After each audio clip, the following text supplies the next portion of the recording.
This podcast of the Equine Forum is brought to you by the University of Louisville Equine Industry Program at the College of Business. It all begins in 15 seconds right after this word from our podcast sponsor. The University of Louisville Equine Industry Program at the College of Business is now offering a graduate certificate, which can be completed in 15 or 30 weeks and be done as a standalone or used as 20% of your MBA. Classes at both the undergraduate and graduate level are forming now for August. From the rail to your radio, this is the Horse Racing Radio Network. Day at the Spa maintains a 2.5 length lead. Center Court not giving up, but still second. Day at the Spa. Opening half mile in 49 seconds and just drawing clear to the line. Day at the Spa, Queen for a day at Keeneland. She has won the Queen Elizabeth II Challenge Cup in front-running style. Passe to catch, a furlong to do it. Koala Princess closing on the outside. Pizza Bianca's coming up through two. It's a wild finish here. Also coming is Haughty. Who's it going to be?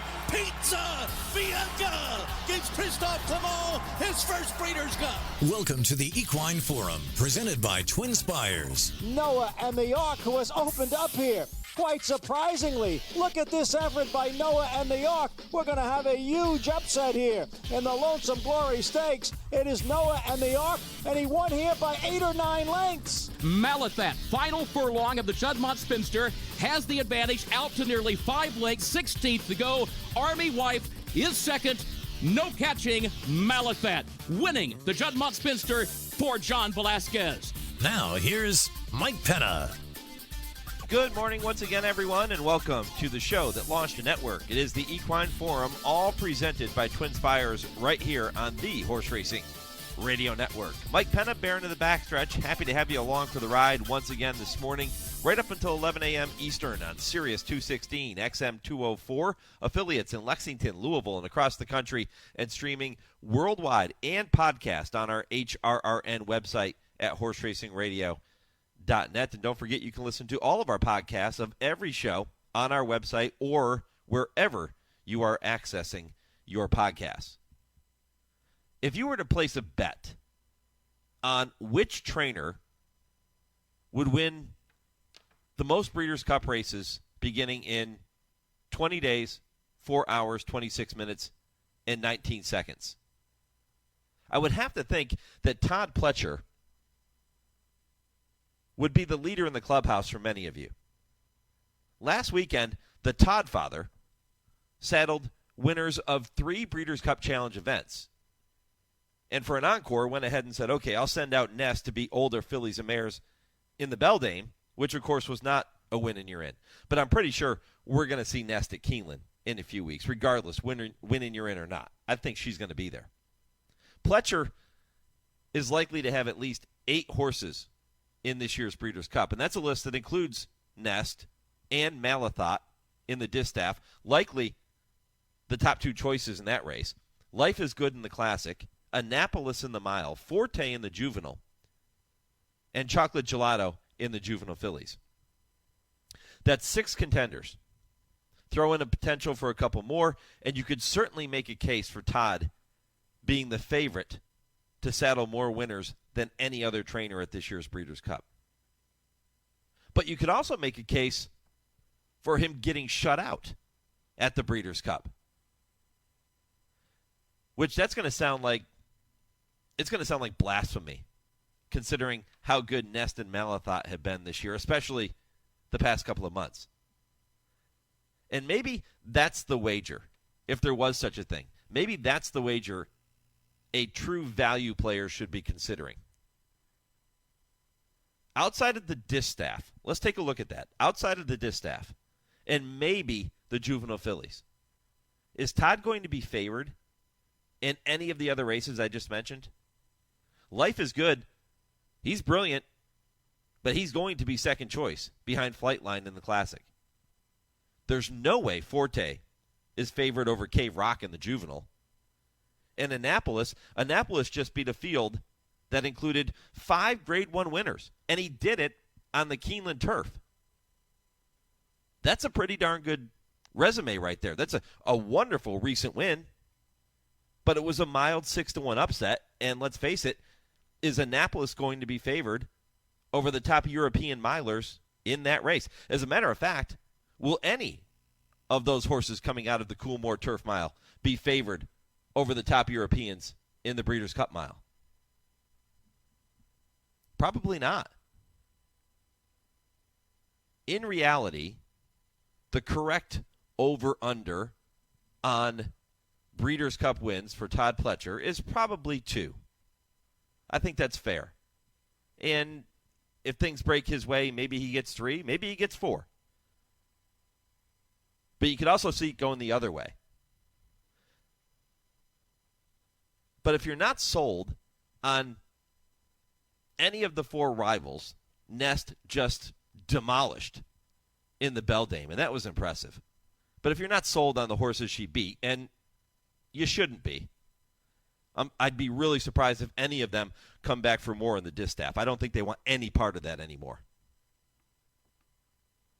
And if you're thinking because she beat up on inferior competition, Nest could be vulnerable against top-class older females, then maybe you take a shot against her.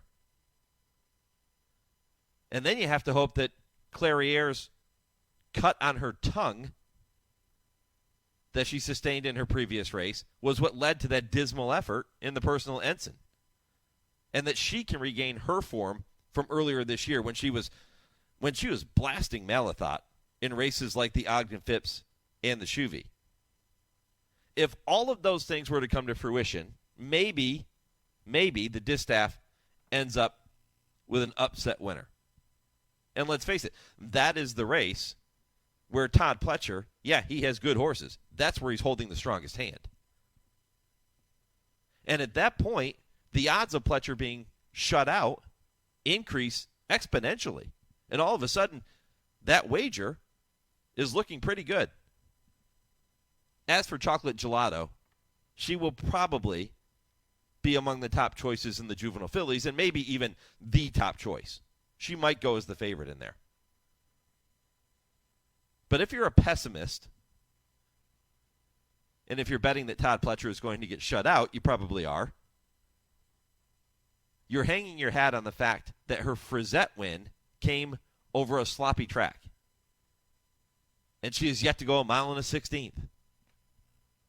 The late Harvey Pack always said on his New York replay show, never bet a horse as the favorite being asked to do something for the first time. Never bet a horse as the favorite being asked to do something for the first time. Well, let's say she is the favorite, and she has to go a mile and a 16th for the first time.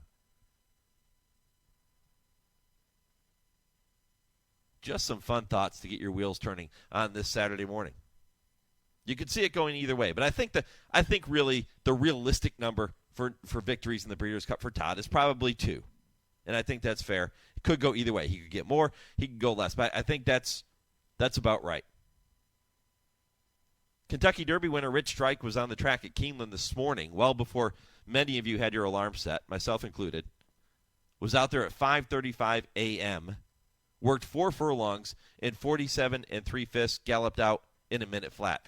His trainer, Eric Reed, appears to be leaning toward a start in the Breeders' Cup Classic, and there was speculation that he may skip the Breeders' Cup Classic and go to the Clark at Churchill Downs later this fall. But I think Eric Reed, maybe even this workout, 47 3/5 out in a minute, I think that's probably exactly what he was hoping for. And he'll probably go in the Breeders' Cup Classic. Now, there's no reason he couldn't run in both. You could go in the Classic and then come back in the Clark. Sure you could. But there are people questioning his decision to run in the Breeders' Cup Classic. And when you're looking up at Flightline and Life is Good, you can see why. Olympiad. Don't you think Olympiad is the forgotten horse in this year's Classic? I mean, he's been really, really good this year. Barring one subpar performance, if you will, he's done nothing wrong. And you don't hear many people talking about him. And again, when you have Flightline, you have Life is Good, it's easy to understand why everybody else gets overshadowed.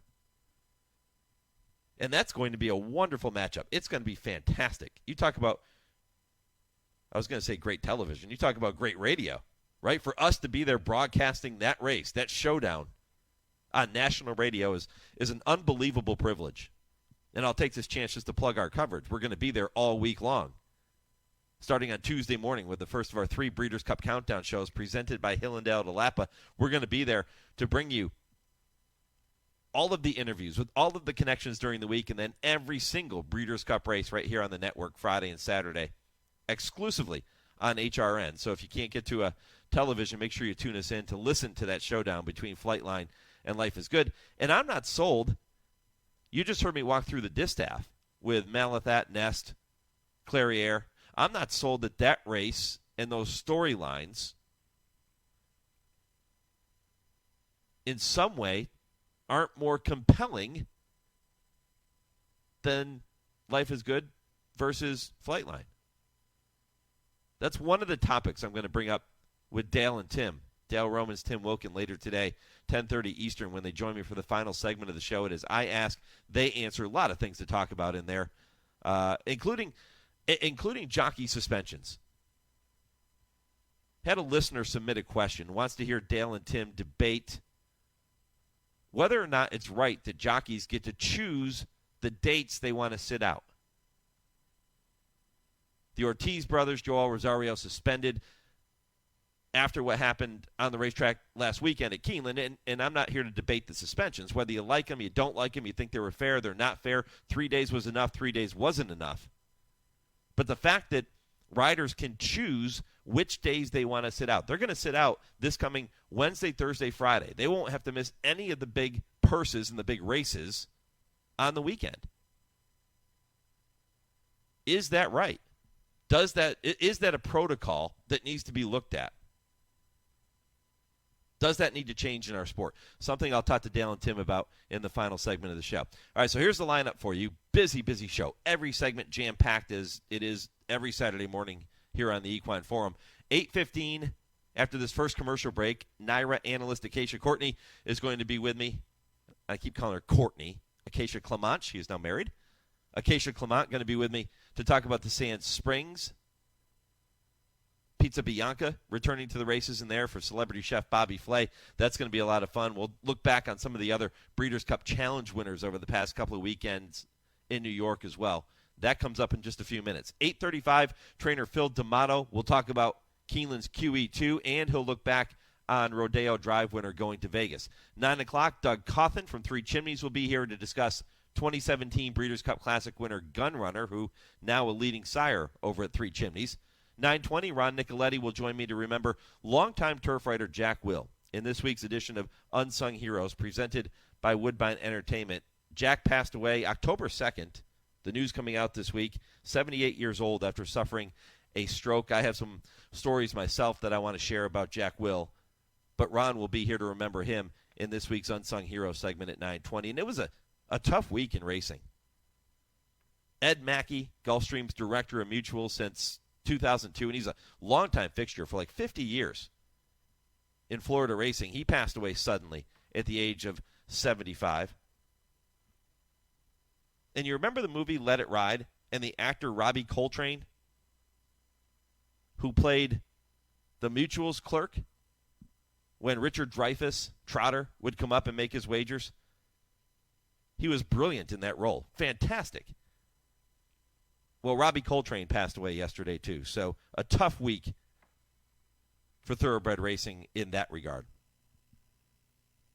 9:40, Road to the Breeders' Cup. Jonathan Thomas will talk about his big win in last weekend's Jesma Stakes with Delight. He joined me on Trainer Talk this past week for 30 minutes. I took about 12 minutes of that conversation, which was fantastic. Jonathan walking through a lot of different aspects of that win. We'll replay that for you coming up at 9:40. You won't want to miss it. James Scully going to be with me at 10 o'clock Eastern for this week's edition of the TwinSpires Triple Play. 3 races you can keep an eye on. Kurt Becker, 10:20 Eastern. He'll take you on his weekly stroll through racing history. And at 10:30, I Ask, They Answer with Dale Romans and Tim Wilkin. All right, here's the poll question for this morning. Let's keep it simple. Who wins today's QE2 at Keeneland? Chad Brown, who has McCulloch. He has the top 2 favorites, actually, but McCulloch even money on the morning line. Chad Brown or somebody else? who wins today's QE2 at Keeneland. Let me know if you think it's Chad or somebody else. You can go to @HRRN on Twitter, Horse Racing Radio Network on Facebook to let me know your thoughts, or you can email the show, Mike@horseracingradio.net. If you're not a social media person, no big deal. Mike@horseracingradio.net, and let me know who you think is going to win the QE2 at Keeneland, whether it will be Chad Brown or somebody else. Acacia Clement coming up next. This is the Equine Forum presented by TwinSpires on HRRN. Race to TwinSpires, where you can unlock a $25 risk-free bet. Just use the code HRRN25 when you sign up. And if your first bet doesn't win, TwinSpires will refund your account up to $25. Wagering on the app is fast with free past performances, insider picks, and power plays every day you wager. TwinSpires. Download the app today to earn your $25 risk-free bet. Void where prohibited. For terms and conditions, visit TwinSpires.com. Must be 18 or older, 21 and older where applicable. For help with a gambling problem, call 1-800-GAMBLER. The thrill of world-class racing continues at Toronto's Woodbine Racetrack. Kick off the weekend's action with Twilight Racing each Thursday evening at 4:50 p.m. Eastern, followed Friday, Saturday, and Sunday programs beginning at 1:10 p.m. Eastern. With racing now through December 11th and plenty of weekend stakes, you are not going to want to miss the action at Woodbine. For wagering updates, handicapping tips, racing news, and more, visit woodbine.com. That's woodbine.com. Located outside of Louisville, brood mares, foals, and yearlings graze on some of the most productive land in Kentucky. Iconic Hermitage Farm, where winners of the Kentucky Derby, Kentucky Oaks, and Breeders' Cup, including champions West Coast and Matoli, have called home. We offer full-service boarding, foal and mare care, sales preparation, and layup services. Whether you're new to the game or looking to enhance your operation, we can help you at Hermitage. Find us at hermitagefarm.com. Shh. Can you hear it? The world-class thoroughbreds are racing at Remington Park. There's live racing now through December 17th. So don't miss all the action on the track and in the casino. With big wins and great entertainment. Send your heart racing at Remington Park. Join the Maryland Jockey Club to celebrate the 37th running of Jim McKay Maryland Million Day on Saturday, October 22nd at Laurel Park. Come with friends and family to Maryland's Day at the Races and enjoy a great day of racing with on-track entertainment between races, including the Settlers Post-Clydesdales. And visit the new Kids Zone, Ponies in the Paddock. Meet us at Laurel Park on Saturday, October 22nd. Visit laurelpark.com for details. First post, 11:30 a.m. The moment we've all been waiting for has finally arrived. World-class racing at Keeneland for the fall meet, October 7th through the 29th. Be sure to pre-purchase your tickets to join friends and family for a day of tailgating, betting, and all the pageantry of racing at Keeneland. Visit tickets.keeneland.com to reserve your spot on race day. Gates open at 11, first post at 1 o'clock. Visit Keeneland.com for a full schedule of races and events. And be sure to download the Keeneland Race Day app before you go. Hi, this is Doug O'Neill. My favorite radio show is the Horse Racing Radio Network. You're listening to the Equine Forum on HRRN, presented by TwinSpires. Pizza Bianca, 7, now 6.5, 6 lengths in the front as they turn in with a quarter to go at Pimlico. Murph the target, Diamond Hands in hot pursuit, and Pizza Bianca's let loose out the center of the course from third, and Vergara is fourth with a furlong left to go. And Murph holds on to a narrow lead. Pizza Bianca on the outside, Diamond Hands in between horses. On the far outside, Lady Pucci starting to roll late, but Pizza Bianca takes over. Pizza Bianca gets the job done to win by 2 in the Hilltop. Pizza Bianca. Diamond Hands in the photo second with Vergara, then Lady Pucci and Determined Gold. Welcome back to the Equine Forum, all presented by TwinSpires on this Saturday morning, as it is every single Saturday morning. Mike Penna, Baron in the backstretch, happy to have you back with me. That was Dave Rodman with the call of the Hilltop at Pimlico on May 20th, a victory by Pizza Bianca, her most recent victory because she then made the journey overseas to Royal Ascot to run in the Grade 1 Coronation Stakes against some of the top Euros and ended up finishing 8th that day and is back in action later today in the Grade 2 Sands Point at Aqueduct, the Belmont at the Big A meet, continuing on. And Pizza Bianca, the star of the show, later today for celebrity chef Bobby Flay. And the star of the show, every time you turn on the television and you watch Racing from New York, is our very own Acacia Clement, a graduate of HRRN, now a big TV star, and she's with me now here this morning on the Equine Forum. Good morning, Acacia. Hey, Mike, how are you? You always give me the nicest intros. It's very good for the ego. I really appreciate it. And you are in the car. You told me you were going to be driving to Far Hills today, where they will hold the big steeplechase meet, big Grade 1 on the docket there today too. Let's look ahead to that for just a minute. Tell me about being there and what that experience is going to be like. I've never been. I've never been either, but I'm really excited. It's something that America's Day at the Races has done some expanded coverage for the last couple of years with the steeplechase races, particularly getting a lot of interest with the big horses that we see running up in Saratoga during the summer. So I'm really excited to be heading there. I'll be on the desk with Joe Clancy for the afternoon, which will be a lot of fun. Obviously, he's steeplechase expert, and Richard Migliori will be with us there as well, and he'll be on the ground reporting. He's really excited to be visiting several tailgating spots and checking out all the good places around. But I've heard they're expecting close to 40,000 people. It looks like a beautiful day of racing. You've got Snap Decision trying to win the Grand National after he was beaten last year behind the Mean Queen. So I'm really, really looking forward to the day.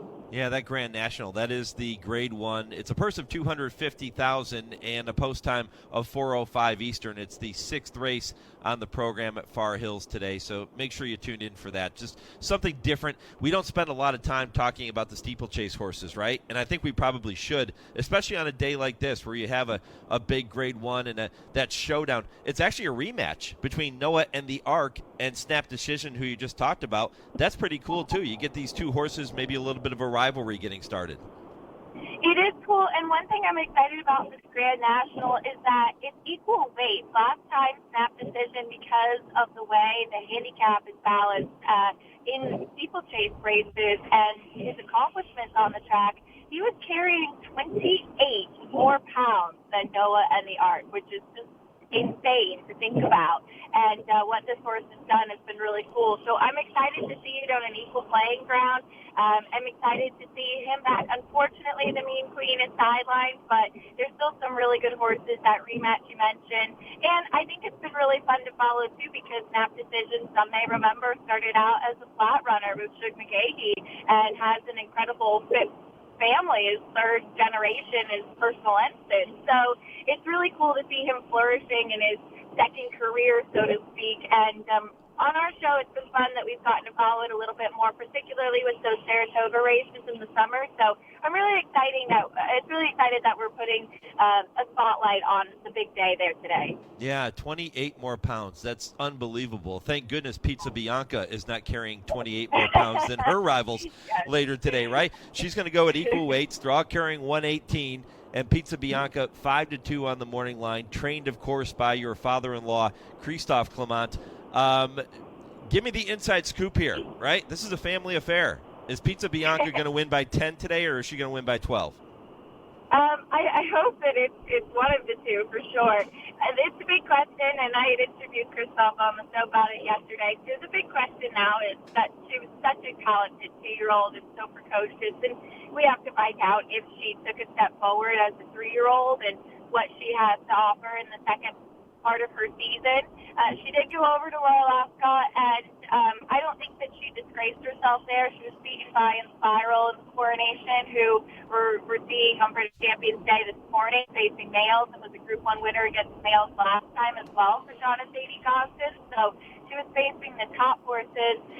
She's a horse that has a lot of agility, a lot of athleticism, a good turn of foot, and she had gotten a little vacation. As Christophe had said, he felt that she wasn't training as well as he had hoped for when she first came back from Royal Ascot, but this is the place to start. The race came up very tough at Sam's Point for the 3-year-old fillies, but it's exciting to have her back. She's obviously a horse that means a lot, of course, being Christophe's first Breeders' Cup winner last year, and she was a homebred for Bobby Flay, and I know that she's very, very special to him as well. Yeah, she's pretty darn good. If for some reason, and I know this is going to sound like a ridiculous statement to you, but if for some reason she doesn't win that race today, who else can we look at in the Sands Point and say, this is a major player? Well, I always try to be unbiased, and I, of course, always root for my family more than anything. And like I was joking, it makes my life a lot happier when my husband Miguel didn't get moved after a big greatest stakes win, too. So, but of course, I know everything that goes on behind the scenes. But I always really try to be unbiased. And Christoph always tells me you should always have an opinion. And so I'm very grateful for that, too. But I think that there are some interesting horses in here. Obviously, with the likes of Pizza Bianca, and she's always going to take some attention, too, given the fact that she was the Breeders' Cup winner. I'm a little intrigued by Hail 2 at a big price. She's the full sister to Sadler's Joy, and I think has really kind of flourished in getting to go some longer distances. I would prefer her a little bit further than the Milan and Hayes, but I think that she's very talented. And I think Eminent Victor, she was disappointing last time in the Lake Placid, was wired by Haughty that day, and I thought that she actually ran the best race too back in the Lake George. Talking with Acacia Clement here on the Equine Forum on the Horse Racing Radio Network. Longtime NYRA analyst. She does a fantastic job on America's Day at the races. And not just you, Acacia, the entire team is really fun to watch. And I know that you're looking forward to broadcasting those races at Far Hills later today. Let's take a look back on some of the win-in-you're-in action that has taken place at Aqueduct over the past couple of weeks. And let me just ask you about Elite Power in the Vosburg, because I don't know if a lot of people had Elite Power on their radar for the Breeders' Cup Sprint, but now he could be another starter in that race for Hall of Famer Bill Mott. He's really intriguing, especially with Cody's Wish, who beat Jackie Fourier last time in Saratoga. He's pointing to the dirt mile. So for Bill Mott to have a strong sprint contender as well, I think is exciting. And I don't think it was the strongest Vosburg that we've ever run for sure. But this horse has been very impressive. And to put races back to back to back like he's done is not an easy thing to do. I was in the paddock and covered his allowance win at Saratoga 2 starts back, and I noticed in watching his Churchill races and also that day too that he seems like a kind of quirky horse. He kind of ran with his head turned out to the side, and he just didn't seem like he was really figuring out the whole racing thing just yet. And he didn't do that this past time in the Vosburg. So he obviously took a big step forward, which I think is intriguing. The sprint division, besides the likes of Jackie Fourier, is pretty light. So for the fact that you have a horse that's in good form right now and is stepping forward, he could be one that's just peaking at the right time. What do you make of Chocolate Gelato, winner of the Frisette? She was a filly that was so promising and hyped up right at the start of Saratoga. And I think that one thing that we've seen from her is her versatility, how athletic she is. It's so beautifully put together. I've become a really big fan of hers. And same thing, I was in the paddock for her first race where she was a heavy favorite and she disappointed. But the horse that won that day was the only one in the field with experience. And early on in Saratoga, especially with the 2-year-olds, the ones with experience over a very tiring track were the ones that were really doing the most on the racetrack. And she came back and then ran, I believe it was a 92 buyer to break her maiden. So she's a filly that I think will likely be one of the favorites for the juvenile fillies. And I don't think that she'll have any problem as the distances continue on and the company gets a little deeper as well. One of the horses I talked about on this show, the morning of the race, it was the morning of the Champagne, and I mentioned Blazing Sevens as a horse that could come pick up the pieces. The pace got hot in that race, and, one of those horses that you really couldn't completely throw out in the Champagne, and Blazing Sevens is standing in the winner's circle for Chad Brown after the race under Flavien Prat. What did you make of that performance? I thought it was a much better performance than what we saw from him in the Hopeful. And it was a wet track in the Hopeful as well. Obviously, no 2 wet tracks are the same, but it has been my opinion in watching him that he didn't really handle the wet track at Saratoga. He did obviously handle it in the Champagne, and he finished up really well. I think physically he's a horse that looks like he's only going to get better as the distances get greater, too. So him getting a chance to go the mile. And it's kind of cool with him being by Good Magic. He won the Champagne, which Good Magic was beaten by Forensic Fire in. And Good Magic, of course, came back on to break his maiden in the Breeders' Cup. And we'll see if his son follows in his footsteps. Same thing. I don't think that it was necessarily the strongest Champagne in years past, but I do think that this is a horse that's continuing to progress and will appreciate some longer distances. Seems like that Nest filly is going to be okay, too. This staff division is one that I'm really excited about. Handle her elders in the Beldame last time out, and I think that she actually faced a solid bunch. I think that there are some talented horses that she beat, and for any 3-year-old filly and doing what she's done, to beat older horses is a tall task, and it was just yet another race where she absolutely destroyed her competition. But you've got Malasot, Clairiere waiting in the wings, search results, and I'm really, really excited about the distaff this year. All right, Acacia Clement, ladies and gentlemen. Acacia, you are always very gracious with your time, and I really do appreciate that. Please say hello to Joe and to Meg for me, and have a great broadcast later today. Thank you so much. Really excited for the day. Thanks as always, Mike. All right, she is truly the best. Acacia Clement, NYRA analyst, and tune in to that coverage from Far Hills later today on America's Day at the Races. Pretty cool stuff. All right, time now for your Legends of the Turf, and when I come back, I'll welcome in trainer Phil D'Amato, who is up early in California, as most horse trainers are, but he will join me 5:30 Pacific time, his time. It'll be 8:30 this time, right around 8:35. So that'll come your way right after the Legends of the Turf and a short commercial break. That's next on the Equine Forum. Racing for his breeder, Mrs. Phipps Wheatley Stable, this horse won the juvenile, youthful, and the futurity as a 2-year-old. At 3, he was Horse of the Year after chalking up scores in the Flamingo, Wood Memorial, Preakness, Bahamas, Trenton, Queens County, Vosburg, and Benjamin Franklin handicaps. He equaled the track record in the Bahamas in going the 7-panel distance in 1:22 flat. He set a new track record in winning the Vosburg 7 furlongs in 1:21 4, a new track record for 9 furlongs in copping the Flamingo in 1:47 flat, and went the same distance in nailing down the Wood in 1:48 4. As a 3-year-old, are you listening out there, horseman? He was asked to shoulder 136 pounds in winning the Ben Franklin. He packed 130 in the Vosburg, the highest weight ever shouldered by a 3-year-old in that event. At the age of 4, he won the Toboggan under 133 pounds, the Carter under 135, the Stymie packing 133, and the Suburban and the Monmouth toting 134 pounds. When he hung up his running shoes, as it were, he had started 33 times and had won 23 with 4 seconds and 2/3. He became the leading sire with only 2 crops of racing age in 1963, and his stud services very quickly rose to the level of almost being beyond affordability. His reign as leading North American sire for 7 consecutive seasons was not only heretofore unmatched, but not even remotely approached at that time in the 20th century. Bull Lee and Lexington had stood alone in their time, but this horse literally dwarfed all his competitors in the breeding shed in terms of success of progeny on the racetrack. There was a question raised from time to time regarding his ability to impart stamina to his get. Although he had won in the 1 3/16 mile Preakness and then 1 1/4 mile Trenton, Suburban, and Monmouth handicaps, the vast majority of his get exhibited blazing speed on the racetrack.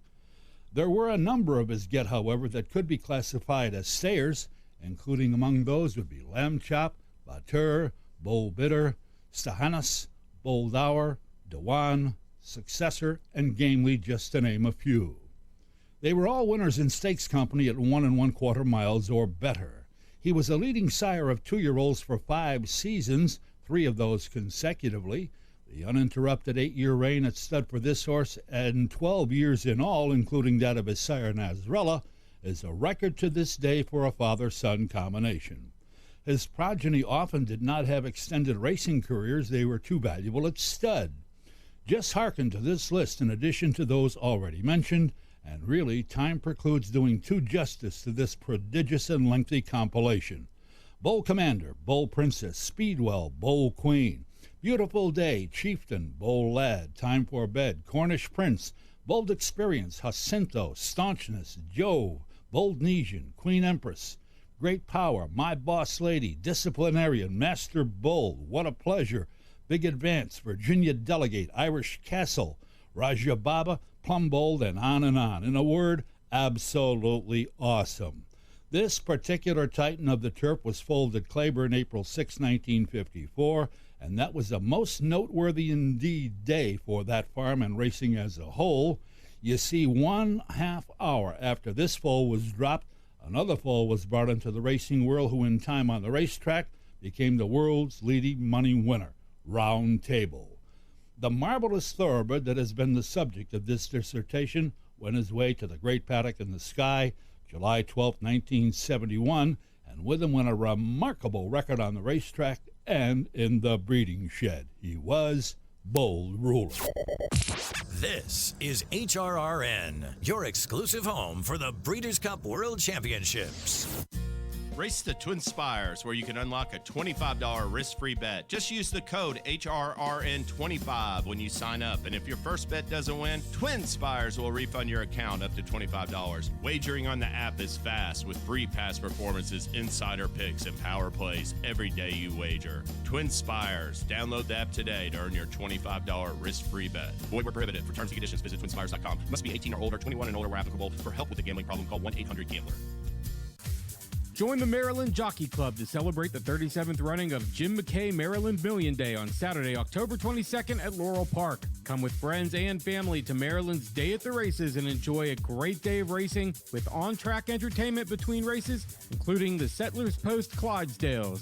And visit the new Kids Zone, Ponies in the Paddock. Meet us at Laurel Park on Saturday, October 22nd. Visit laurelpark.com for details. First post, 11:30 a.m.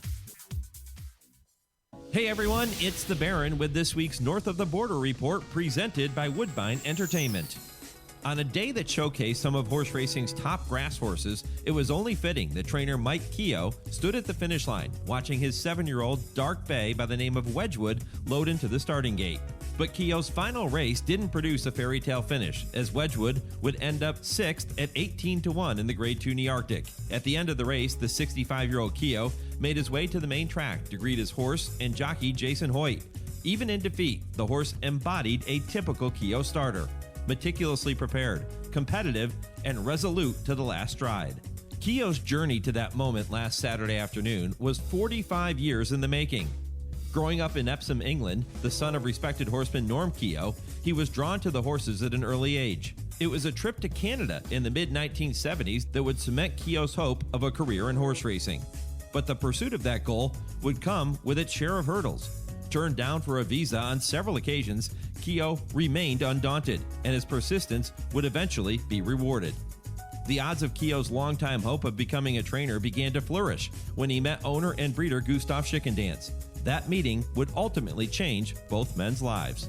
10 years after joining forces, Keogh and Schickendance would reach the pinnacle of Canadian racing. They come to the final 16th, and Canada salutes the Breeders' Stakes winner and the Triple Crown champion. Wando was better than wonderful this afternoon. He was magnificent. Schickendance homebred Wando had swept the Canadian Triple Crown and put his name in the history books. His stablemate, Mobile, also a homebred, would carve out a highly successful racing life of his own. Keogh would describe both horses, saying, Wando, he would be the one to go shopping with the ladies. Mobile, he'd be the one to have your back in a bar fight. Mike Keogh, the man who had a knack for making a great first impression and leaving a lasting one, retires with 341 career victories. And that's your North of the Border report for this Saturday morning. For more updates and racing information, visit woodbine.com or follow along on both Twitter and Instagram at WoodbineTB. Hi, this is Jockey John Court. You're listening to the Horse Racing Radio Network. You're listening to the Equine Forum on HRRN, presented by TwinSpires. There goes Fluffy Socks on the far outside, passing horses one by one as the field turns for home. Going to Vegas, Fluffy Socks, Bellamore in between them, Scarabea. There's an eighth to go, and going to Vegas, digging in gamely, maintains a 2-length lead. Fluffy Socks flattening out. Scarabea on the inside, and Bellamore, late run from Family Way, going to Vegas all the way. Family Way nabs second, just in front of Bellamore, and a 3-way photo for fourth. Mike Penna, Baron of the Backstretch, back with you on the Equine Forum, presented by TwinSpires. That was Frank Miramati with the call of last weekend's Rodeo Drive at Santa Anita, a win and you're in for Going to Vegas, who successfully defended her title in that spot for trainer Phil D'Amato. And Phil is back in the Breeders' Cup with her, but he also is trying to get back there maybe with his runner in the QE2 today at Keeneland. We'll talk to him about that. Poll question, who wins today's QE2 at Keeneland? Is it going to be Chad Brown or someone else? And so far, that's a 50-50 split with HRRN Nation. Half of you thinking Chad, half of you thinking someone else, and maybe that someone else is indeed Phil D'Amato, who is with me now here on the Horse Racing Radio Network. Phil, good morning. Good morning to you. Let's start with Rodeo Drive. Huge effort in that race a couple weeks or last week, I guess. Yeah, that filly, that was our plan all along, just to have her primed and ready to try to win that Grade 1 again. And she was on tilt, ready to go. Umberto put her on the lead and never looked back.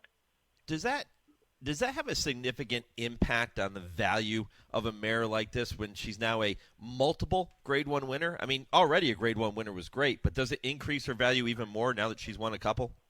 It should. It definitely. That's kind of how I was always taught. You win a Grade 1, and usually you're a seven-figure mare, and if you can win multiple Grade 1s, you can always you tack on a couple $100,000 from there, if not more. So hopefully that's what we did.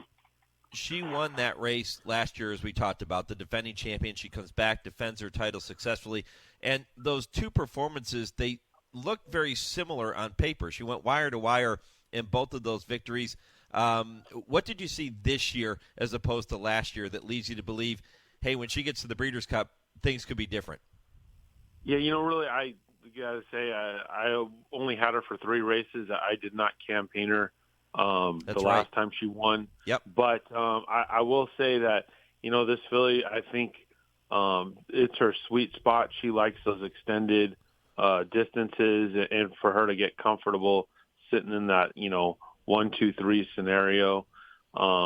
She was just, when I got her, we thought we'd run her once rather than twice at Del Mar just to make sure we saved enough in the tank for the Rodeo Drive, and that was the plan all along. So, she had a little bit of traffic trouble in her Del Mar race, but I just knew maybe she was like 95%. But when she came out of that race, she came out of it so good and trained forwardly. So I thought she was ready to run her A race in the Rodeo Drive. And Umberto, to his credit, he knows that filly really well, and he thought it was an opportune time to put her on the lead, and it just worked out very well. Yeah, Richard Baltus was the trainer Going to Vegas last year when she won the Rodeo Drive, then came back and was 11th of 12 in the filly and mare turf. Didn't go the way that those connections were hoping. What do you do with her here, Phil, from this point on until she gets to Keeneland? How do you keep her happy and make sure she stays on top of her game? That's exactly the question, but that's the key, I think, with her. Just keep her happy. She got a lot out of that race. Her conditioning level, I think, is perfect right now. It's just about maintaining and having that nice fresh filly for the Breeders' Cup. So as it stands now, I'll probably breeze her a couple of times here, and then on the 30th, we'll send her to Keeneland, and she'll train there for a week and then run. How long does it take you to get to know a new horse when they come into your barn, especially if they've had several starts with somebody else? Yeah, no doubt it takes a little while. But I think the key is for any trainer when you get a new horse is not only to train it, but then once you run it, then you kind of have a much better gauge of, what kind of training that horse needs to achieve, a certain competitiveness. And I think once you can kind of put all that together, then second time out, you're, I think, even more effective on how you train and get that horse to a race. Do you think she has to be on the lead and be the controlling speed in order to run her best? I do not. I think she, in those extended distances, mile and a quarter and on, she can sit in a tactical spot, second, third, something like that and be just as effective. But I think that's her key. I think cutting her down from 1.25 miles, then I don't think she's as effective as she is, those extended distances. Well, we're going to look forward to seeing her come to Keeneland and compete in that filly and mare turf. How about your contender in today's QE2, Bella Bell? She ran into a buzzsaw in Spenderella last time out, but I thought she ran a really good race. Tell me about her. Yeah, she's a nice, big, strapping filly. I'm under the belief that I think she will get better with age and distance as well. She might be my Rodeo Drive horse next year. But she's doing very well. I don't like to ship unless my horses are, 110%, especially, winning those kind of big races. You just need your horse, on tilt, ready to go. And she's been breezing very well with Umberto the last couple of weeks, and he even thought, this is the shot to take. So we put her on a plane, and she's been there all week and doing very well. If she were to win, are you thinking Breeders' Cup with her, or is this her Breeders' Cup? No, I think this is her Breeders' Cup, and they've got a nice race at the end of the year here at Santa Anita, another grade 1 for straight 3-year-old fillies, the American Oaks. So that'll probably be her end of the year goal, and then after that we'll give her a little break and then campaign her as a 4-year-old. You've been down this road before, Phil, and you're no stranger to being around good horses. Tell me about your approach going into a big race like the Breeders' Cup. We talked about specifically going to Vegas, but how do you prepare yourself to compete, especially on a day like Breeders' Cup where there's so many big races? How do you prepare yourself as a trainer to compete on these big days? I just think you have to have the right team in place in order to be effective. You have to have the right personnel, and just try to keep it just like you were at your home track training, and that way you keep your horses comfortable and happy, and just don't change things. I think if you can put all those things together with a lot of luck on Breeders' Cup Day, you got a shot. How many Breeders' Cup horses will you have? Is it just going to Vegas? As it stands now, I'm going to run 3. I've got going to Vegas. I've got a filly in the 2-year-old juvenile fillies turf named Comanche Country. And then I've got Gold Phoenix, who won the Win and You're In at Del Mar, the Del Mar handicap. So as it stands now, those would be my 3. Yeah, Gold Phoenix, just a couple of wins this year, but one of them was that big one. Tell me a little bit more about Gold Phoenix. He's a horse on the improve. He came over here. We bought him privately off of his maiden win, I think, at Dundalk in Ireland. And he was just a big, giant, kind of talented horse, but very, very raw. He had won one time. I think he ran one time over there, and he won just kind of like on sheer talent. He did everything wrong and still won, and that's what drew us to him. He came over here, and he took a long, long, long time to acclimate. So it's one of those horses, I think he kind of missed a lot of his 3-year-old campaign. But, he's just kind of been one of those late developers. We always thought very highly of him. So he's just kind of been playing catch-up, just with sheer experience. And he's coming along nice. I think his last 2 races have been very exciting for us to watch, because I think he's showing that late turn of foot that we always thought he had.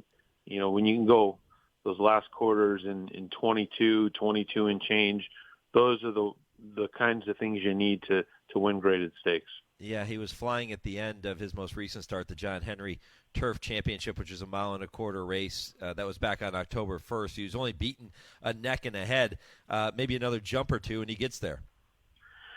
Yeah, and he's a big strapping horse. A lot of times we get these California horses that are, kind of on the lighter side and more just kind of speed-prone horses, and you take them to the Midwest or the East Coast with turf courses that are a little bit deeper and heavier, and they just don't compete as well. But I'm hoping this horse is the exception. He's big, strong, and I think he could run on any turf surface. So I'm hoping he can take his game to any track and hopefully at Keeneland. And Phil D'Amato, 768 career wins coming into today, including a win in the Breeders' Cup Turf Sprint in 2016. But obviously, he's looking to add to that resume when he gets to Keeneland. Just 20 days from today. I know you'll be there before that, Phil, and wish you all the best and good luck between now and then. And can't wait to see you when you get here to Keeneland. Thank you very much for having me, and likewise, I'll look you up. All right, good luck. Phil D'Amato here on the Horse Racing Radio Network. He knows how to train, right? I mean, this guy's he's had good horses throughout his entire career, and here he is with a chance to be in the Breeders' Cup now with 3. And we'll see. We'll see if any of those 3 can walk away with the top prize. But it'll be good to see Phil D'Amato showing up here at Keeneland with those 3 contenders. And my thanks to him for taking time to be with me here this morning. When I come back, I will get you ready for hour number 2. That is another full hour, and it also includes a very special remembrance of longtime turf rider Jack Will. I'll tell you more about that when I return. This is the Equine Forum on the Horse Racing Radio Network. Hi, Tony. Hey, Matthew. There's a reason why Tony's Steaks and Seafood is my favorite restaurant. It's because I want to feel part of the family. Isn't that right, Tony? That's right. There's a saying on the wall that I truly believe in. There's always room for one more at our table. We just want you to be part of our family. And believe me, you will be. It's Tony's Steaks and Seafood right across from Triangle Park. Visit them at Tony'sSteaksandSeafood.com. Oscar Performance, winner of the 2016 Breeders' Cup Juvenile Turf and a world record miler, has the makings of a stallion that can contribute to the breed. Trainer Dale Romans agrees. He's going to make it as a sire. Everywhere you go, you hear people talking about how much they like the babies. And the winner is... Indeed has won the Castle and Key Bourbon for Flavian Pratt, 1 minute, 41.27 seconds, a stakes record. Oscar Performance, standing at Millridge. Woodford Feed, where tradition merges with technology. Family owned since 1940 and providing exceptional customer service, Woodford Feed specializes in the highest quality feed, using only the finest ingredients to ensure optimal nutrition for your horses. In addition, Woodford Feed can help with all your farm needs, including field seed, fertilizer, and weed control. So whether your horse is sprinting around the racetrack or has a foal by her side, count on Woodford Feed to provide the quality nutrition necessary to perform at the highest level. Woodford Feed, Versailles, Kentucky.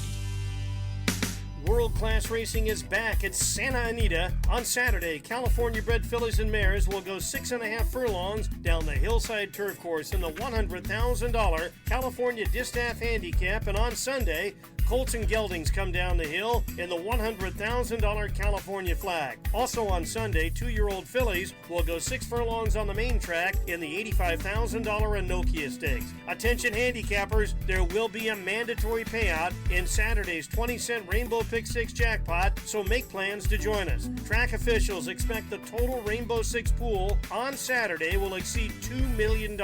Bring the family. Our infield family fun zone is back with pony rides, inflatable jumpers, face painting, and more. And fans, don't forget, we have free general admission and parking, as well as $3 beers and $5 margaritas on all Fridays throughout the meet. First post time on Saturday and Sunday is at 1 o'clock. Have you heard the news about this year's Claiming Crown? The Breeders' Cup for claiming owners is moving to historic Churchill Downs for 2022, and it all takes place Saturday, November 12th beneath the iconic TwinSpires. 8 races, over $1 million in purses, plus KTDF funds for eligible horses. Requests for eligibility are due October 22nd. Don't miss your chance to participate in this year's Claiming Crown at Churchill Downs, Saturday, November 12th. Learn more at nationalhbpa.com. This is Eddie Delahousie. You're listening to the Horse Racing Radio Network.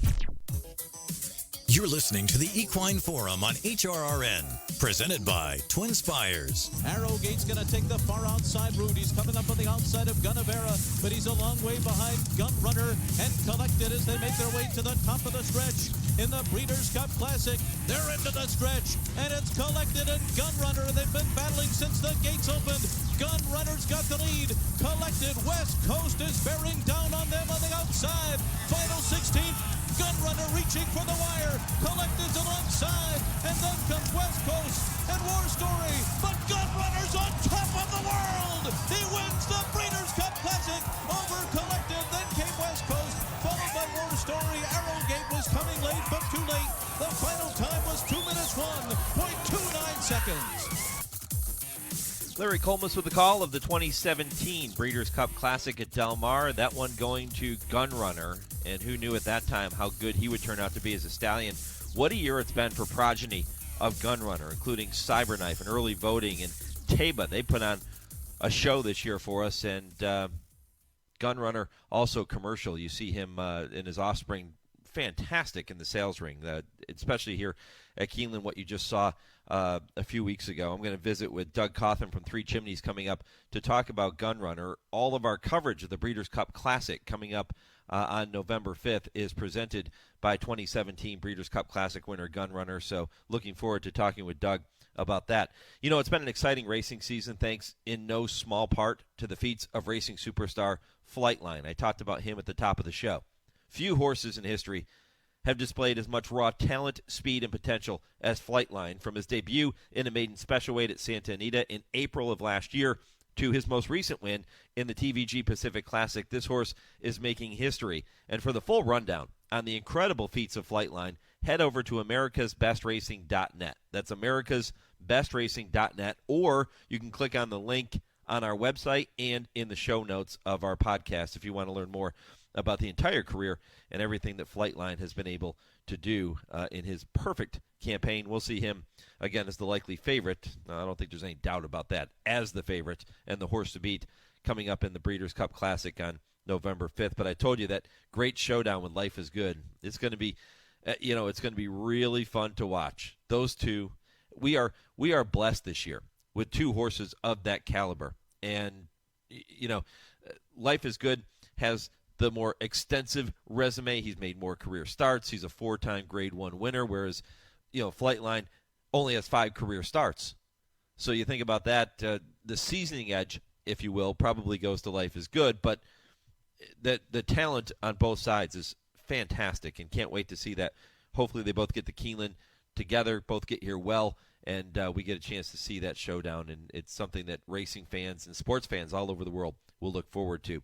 You also heard a commercial for Tony's of Lexington in that last commercial break, and I want to emphasize this. Tony's is the official Keeneland and Breeders' Cup restaurant of the Horse Racing Radio Network. We love it. We've been going there pretty much since they opened several years back, and it's fantastic. Tony Ricci and his team just do an unbelievable job over there. You go see Dave, the manager. He'll take care of you. Kelly, he's in there too. Great people, and they really want to make sure your experience is as good as it can be. And then there's the food, which is unparalleled. The Sir Barton, it's off the charts good. It's a New York strip. It is so flavorful, and it's ridiculous. So go there. Tell them the Baron told you to get the Sir Barton, and you can't go wrong with the fillets or the ribeyes or anything else either. They're tremendous. But it is the official Keeneland and Breeders' Cup restaurant of the Horse Racing Radio Network. All right, hour 2 coming up. It's Doug Cauthen who's going to kick it off from Three Chimneys. We'll spend some time talking about Gun Runner and some of the other stallions out there. And then Unsung Heroes, presented by Woodbine at 9:20. And Ron Nicoletti from Gulfstream Park is longtime friends and very close friends with Jack Will, who just passed away at the age of 78 back on October 2nd. The news coming out this week.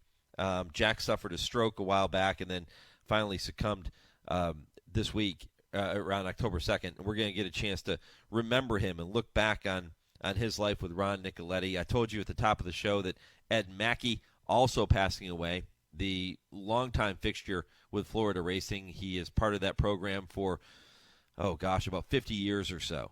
And Ronnie was also very close friends with Ed Mackey, who passed away suddenly at the age of 75. He was Gulfstream's director of mutuals and served in that position since 2002. So we will remember both of those individuals as unsung heroes with Ron Nicoletti at 9:20.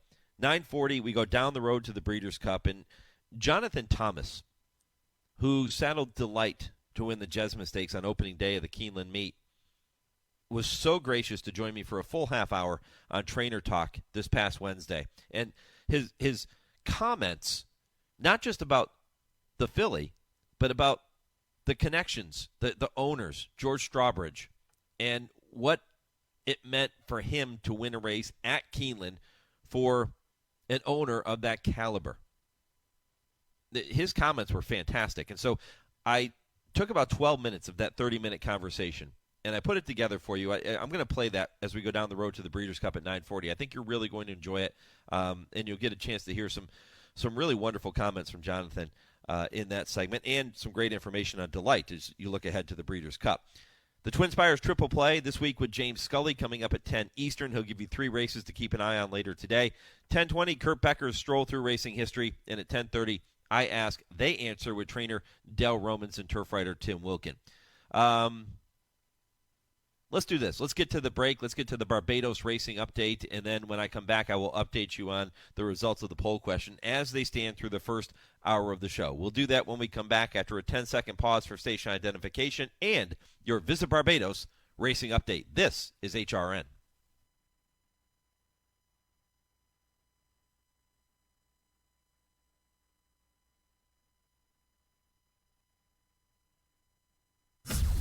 A light-graded stakes schedule doesn't mean a lack of quality this afternoon. Today's renewal of the Queen Elizabeth II Challenge Cup at Keeneland comes 37 days after the passing of the longest-reigning British monarch. Morning line favorite McCulloch and second-choice Gina Romantica look to honor the Queen with a winning performance. A win by either would give trainer Chad Brown back-to-back victories in the QE2. In New York, all eyes will be on Bobby Flay's Pizza Bianca. The winner of last year's Breeders' Cup Juvenile Fillies Turf returns in today's Grade 2 Sands Point following a trip to Royal Ascot. Jockey Jose Ortiz is once again in the saddle. Steeplechase stars take center stage in the Grade 1 Grand National Hurdle at Far Hills later today, with 8-5 morning line favorite Snap Decision looking to turn the tables on rival Noah and the Ark in the 2 5/8 mile test. And that's your Visit Barbados racing update, brought to you by Barbados Tourism. Learn more at visitbarbados.org. If you've been waiting to discover that sweet spot where peace of mind meets the time of your life, then it sounds like you've been waiting on Barbados. You've been waiting to experience a meal that makes you book a flight to have it again. You've been waiting for adventure in the sun, from the majesty of horse racing and polo to the thrill of surfing our playful waves. From the moment you set foot on the island, you will realize Barbados is exactly what you've been waiting for. Visit jetblue.com/Barbados for special vacation packages. This is the Equine Forum, presented by TwinSpires. Welcome back. Hour 2 of 3 rolling on here on the Equine Forum, presented by TwinSpires. Mike Penna, Baron in the backstretch with you in the heart of the Bluegrass, Lexington, Kentucky. Counting down to the Breeders' Cup World Championships, now just 20 days, 3 hours, 26 minutes, and 2 seconds away.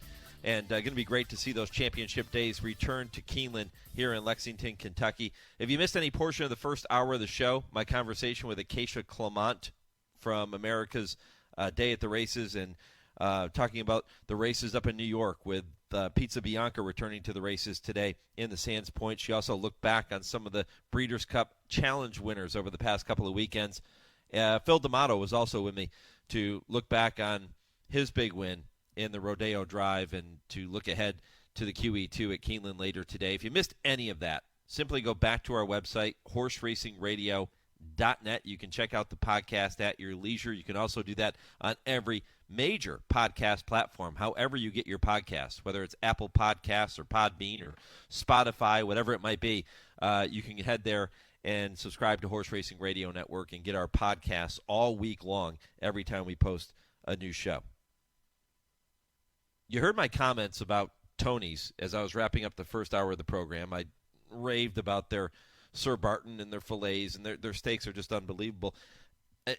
One of the questions I'm going to bring up with Dale and Tim later today, in the final segment of the show, I Ask, They Answer, is the question of a white pizza. With Pizza Bianca running today, I think white pizza is the greatest pizza known to man. I order white pizza every time I go out for pizza. Not that I don't like it with red sauce, but I've just become a huge fan of white pizza. And I'm going to ask them their thoughts. You know, Dale's kind of a food aficionado, right? Timmy is not, but we'll see what he thinks. Unless it's, just steak and potatoes, or a hamburger, Tim Wilkin's not interested. But we'll see what he has to say coming up at 10:30 Eastern on that topic. So stay tuned for that. Doug Cauthen is with me now from Three Chimneys. I mentioned our Breeders' Cup coverage exclusively here on the network, November 4th and 5th. All of our coverage of the Breeders' Cup Classic on Saturday, that full hour, is going to be presented by 2017 Breeders' Cup Classic winner Gun Runner, and Doug is now with me now. Doug, first of all, thanks for that support, and welcome to the program, my friend. Thanks a lot for having me. I don't know how I got off on the white pizza kick as I was getting ready to introduce you, but what do you think? White pizza, yes or no? Oh, yeah. Any pizza is a good pizza. Yeah, you can't go wrong. I can't wait to hear what Dale has to say about this one. I'm sure he's probably not a fan, but we'll find out when he joins me later in the show. Gun Runner, man, another unbelievable year. Not just with his progeny on the racetrack. When you talk about Cyberknife and early voting and Taba, and the list goes on, but in the sales ring too. What a freak! Yeah, he's been a amazing horse, a blessing for Three Chimneys for sure. And the neat thing about him is he was a great racehorse, and it's exciting when great racehorses go on and become great stallions. And I think, everybody in the market wants that because everybody's dream is to sell a big horse at the sale. So when he's also getting runners, and then, like you said, the sales have been extraordinary. He had a $2.3 million yearling up at Saratoga. He had $1.5 million, $1.4 million, $1.2 million, lots of $1 million horses. And, if you have what, people perceive to be an, quote, average gun runner, they're still bringing $300,000-$400,000. How does that work, Doug? There are a lot of people that won't know this side of the business. So do you get the big sale prices because he already has the big stakes winners out there, or are the big stakes winners a result of how good his babies look when they get to the sale and people paying a lot of money?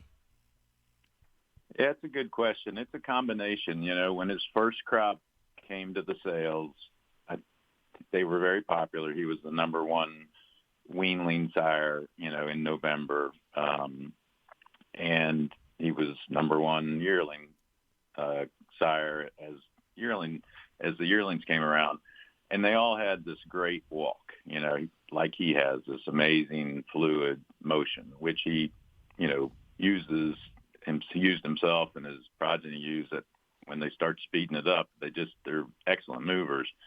But some of them, weren't this perfect Adonis specimen. So, not all of them brought $400,000 and $500,000 in that first year, but he had a very good average. When they go to the track and start doing it, no matter what their shape or size, then that just makes the market say, well, shoot, any type of them can be the next good horse. So that just raises the tide at the sales, and they all bring more, And there's a lot of competition because as they're all running, more people want to get a good gun runner. What memories do you have from that day when he won the Breeders' Cup Classic at Del Mar? It was kind of surreal. A lot of people use that word, but it really was. It's kind of like time slowed down. I was very worried because the track was not playing, for horses on the lead. There was a lot of moisture in it, et cetera. And they went out there so fast. I was pretty nervous, but he just always found a way and dug in. And, it was a wonderful culmination to a great year. He did go on and win the Pegasus after that in January, but the Breeders' Cup was the thing that we're all wanted at that moment leading into the November sale. So yeah. It was crazy. I remember being there. We were set up trackside down toward the top of the stretch for our broadcast that afternoon, and I remember him being on the racetrack in front of us in the post-parade, and we were commenting about his appearance, and then the way he just kind of flashed by as the horses turned for home and got into the stretch, and you could tell. I mean, this was a horse that was on a mission that day, as he was in so many of his career races.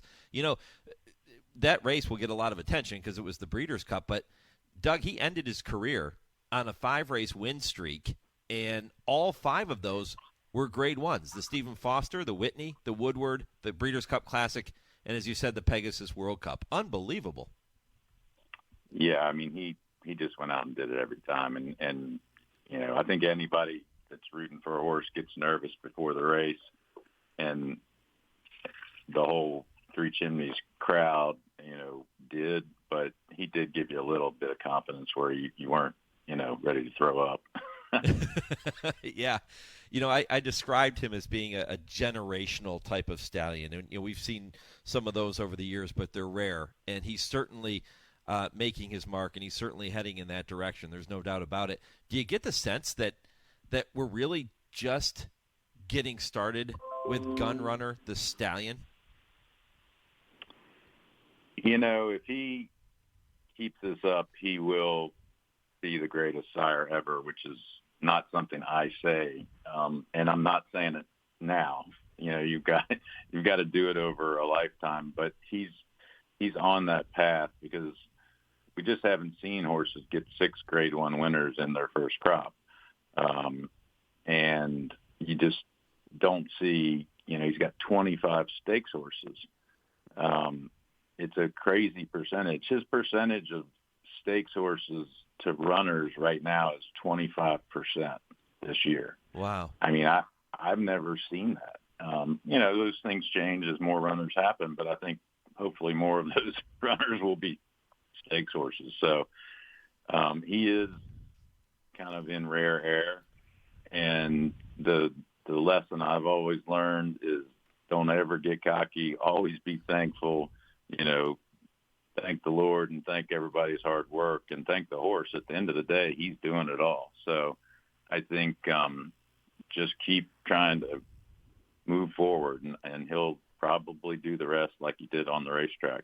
I can imagine this probably now creates a very welcome issue for you and for the team at Three Chimneys, because as he continues to make his mark and prove that he is a future maybe greatest stallion of all time, as he continues to do that, you have to now make sure that with the mares that you're breeding to him, that you're keeping those at the highest level too. So how do you balance all of that to make sure that he stays at the top of these sire lists? First try to be extremely fair and loyal to the people that helped him get there, people that bred to him in the past, supported him. They get extra dispensation because he is going to be oversubscribed as he has been most years at stud. Then you're looking for mares that you think and trying to talk with breeders about, hey, here's what we think he likes. We've seen, I've seen every progeny that's been to market. I've talked to Steve Asmussen and others that have seen some other ones, and we talk about, what does it take to get the right product. And we think he needs speed. We think he had a lot of speed, but he appreciates more speed in the mare's race record. He appreciates a good hip. And, he's done well with all types of pedigrees, but there are things like Stormcat and APND lines that you see a higher percentage of. Obviously, Tappet has in the APND line has been, the number one element. But a slow Tappet might not be as appealing as a speedy Tappet. So we're just trying to talk with breeders about what we think's the best combination and then work with them to make those decisions. Talking with Doug Cauthen, who is the vice chairman of Three Chimneys Farm, talking about their top stallion, Gunrunner, the 2017 Breeders' Cup Classic winner. There are other stallions out there, too, not just Gunrunner, although he's the star of the show, Doug. Tell me a little bit more about Sharp Azteca, because he has really gotten off to a fast start, the leading first crop sire by winners. Tell me about him. Yeah, he's been a real positive spark this year, with like you said, he's got 23 winners, leading the whole crop, justifies second with 19 behind him. He's a great physical, and that's really why sort of was given a chance to come to stud there. He's just a heck of a physical who was very fast. He ran a -2.25 reg, grade 1 winner, earned over $2 million, had a lot of the parts. Being by Freud, not everybody was like so sure, but if you look at Freud, he's a full brother to Giants Causeway. So there was a lot of reasons to give him a shot and price him right. And it's nice to give the market different price points. And he was clearly started at 10,000. So, he got plenty of mares, and he's gotten 6 stakes horses, 3 stakes winners so far. He's got at least 2 horses going to the Breeders' Cup, Tyler's Tribe and Sharp as Attack. And, possibly Alma Rose could get in there. She just won a 2-turn dirt stake yesterday. There was a couple other hopefuls, but they didn't get into the preps to get enough graded earnings. So he's just getting a lot of runners, a lot of winners, and some stakes horses that can really run. And they're running on turf and dirt, and they're going short and long.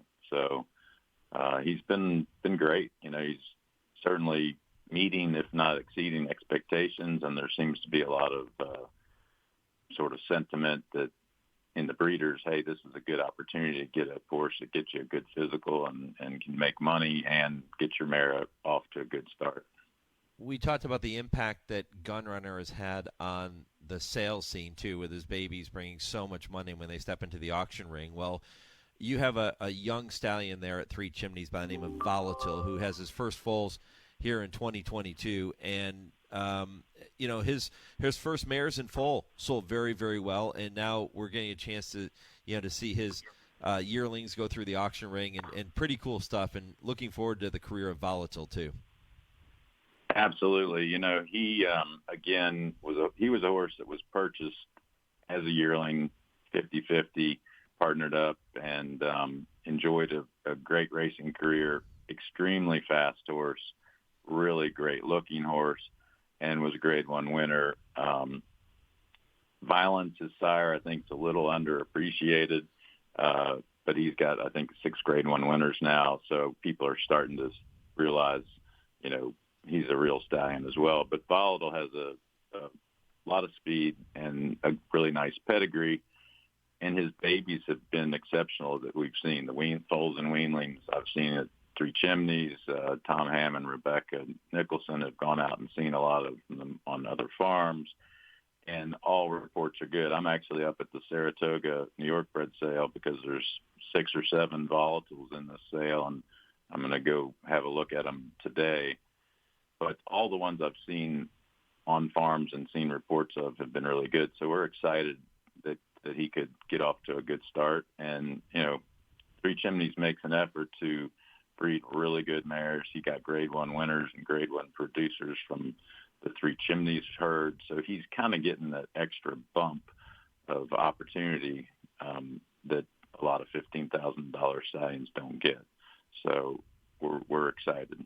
And you should be. And if you want to learn more about all the Three Chimney stallions, you can visit their website at threechimneys.com. Doug, I really appreciate the conversation here this morning and a wonderful look back at Gunrunner and his racing career and now the future of his stallion career. And it's going to be fantastic to see how things progress with him and with the other stallions there, too. So really appreciate it, my friend. Thanks for all the support, and we'll talk again on Breeders' Cup Morning. All right, Mike. Thanks a lot. Have a great day. All right, safe travels. Doug Cauthen, Three Chimneys here on HRRN. And again, all of our coverage of the Breeders' Cup Classic presented by 2017 Classic winner Gunrunner coming up on November 5th. When I come back, a very special edition of Unsung Heroes remembering the late Jack Will and Ed Mackey with Ron Nicoletti. This is the Equine Forum presented by TwinSpires on HRRN. Race to TwinSpires, where you can unlock a $25 risk-free bet. Just use the code HRRN25 when you sign up. And if your first bet doesn't win, TwinSpires will refund your account up to $25. Wagering on the app is fast with free past performances, insider picks, and power plays every day you wager. TwinSpires. Download the app today to earn your $25 risk-free bet. Void where prohibited. For terms and conditions, visit TwinSpires.com. Must be 18 or older, 21 and older where applicable. For help with a gambling problem, call 1-800-GAMBLER. Sire Sensation Gunrunner is the sire of 6 first crop Grade 1 winners. God-eyed, and he's going to win the hopeful Red Zulu wins the Breeders' Cup Juvenile Fillies, and Cyberknife has won the Haskell. Society is going to win the Cotillion Antenna. They win the Back Park, Pennsylvania Derby. Early voting comes inside and wins it. He wins the Preakness. Horse of the Year, Gunrunner, standing at Three Chimneys. Shh, can you hear it? The world-class thoroughbreds are racing at Remington Park. There's live racing now through December 17th. So don't miss all the action on the track and in the casino with big wins and great entertainment. Send your heart racing at Remington Park. Achieve Equine, makers of Flair Equine nasal strips, brings you innovative, evidence-based products for the health and well-being of your equine athletes, like the new Impact Protection Half Pad from Europe, VIP Equestrian, that provides a superior layer of cushioning for the horse's back. Visit achieveequine.com for more information on the innovative products we offer. That's achieveequine.com. Breathe easy, we've got your back.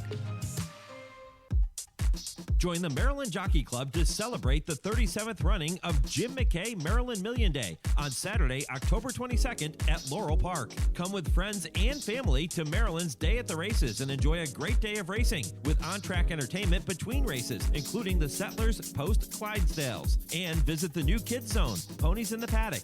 Meet us at Laurel Park on Saturday, October 22nd. Visit laurelpark.com for details. First post, 11:30 a.m. The moment we've all been waiting for has finally arrived. World-class racing at Keeneland for the fall meet, October 7th through the 29th. Be sure to pre-purchase your tickets to join friends and family for a day of tailgating, betting, and all the pageantry of racing at Keeneland. Visit tickets.keeneland.com to reserve your spot on race day. Gates open at 11, first post at 1 o'clock. Visit Keeneland.com for a full schedule of races and events. And be sure to download the Keeneland Race Day app before you go. Hello, this is Bill Mott. You're listening to Horse Racing Radio Network. You're listening to the Equine Forum on HRRN, presented by TwinSpires. Heroes in the world of sports are not uncommon, oftentimes thrusting themselves into the limelight through unimaginable feats. Back behind the ball, Woods puts it. And in! He has done it! Tiger is back! Tiger is back on top. Tiger Woods, the 2019 Masters champion. And breathtaking performances. Here's how you count to 8. 3, 2, 1. And for the 8th time, college basketball's national championship trophy is coming home to Kentucky. But behind every great hero, there are others. Individuals who play a crucial role in the achievements of those we read about in the headlines. The ultimate team players, content to stand behind the curtain, embracing their place as a vital part of a sport's success. In horse racing, these are the unsung heroes. And this segment dedicated to those individuals who work tirelessly behind the scenes. You don't often see their names in the headlines, but they do wonderful work. And quite typically, I will welcome an exercise rider or an assistant trainer or a groom to this particular show and this particular segment. But today I wanted to do it a little bit differently. Racing lost a couple of wonderful people this past week, and I told you about that at the top of the show. But one of them, Jack Will. Jack was somebody that I got the chance to know in my visits to Gulfstream Park when we were just getting started with the Horse Racing Radio Network. And I'll never forget running into Jack at Upper Deck Sports Bar, and he was a fixture there at the bar. And he would always be drinking wine with a beer chaser, or he would drink beer out of a wine glass. It was kind of his thing. He'd have a cigarette in hand, and he'd have the racing form in front of him, and he would be studying the races. And even if he wasn't betting, he'd be glued into the races. And we had so many wonderful conversations. He didn't know me as we were just getting started. He had no clue who I was. Horse Racing Radio Network really wasn't a thing. and he was so kind to me, and he befriended me almost immediately, and you just knew that he was a person you wanted to hear more from. He had such great stories, and I know that his good friend Ron Nicoletti remembers him vividly too. Ron is at Gulfstream Park. He's spent many an hour with Jack Will and with Ed Mackey as well, who we're going to talk about too. I'll tell you more about Ed in just a minute. But Ronnie, tough week, my friend. Thanks for being here to remember Jack and remember Ed. Yeah, I mean, it's my pleasure to remember those two guys. And you're talking about Jack Will being open to you. When I first started in racing, I remember Jack Will from Hialeah in 1986 is when I started out doing different things, and when I had to do analysis, and they would say to me, and I always made a joke, no matter what they said I could do, I said I can do, but I absolutely couldn't.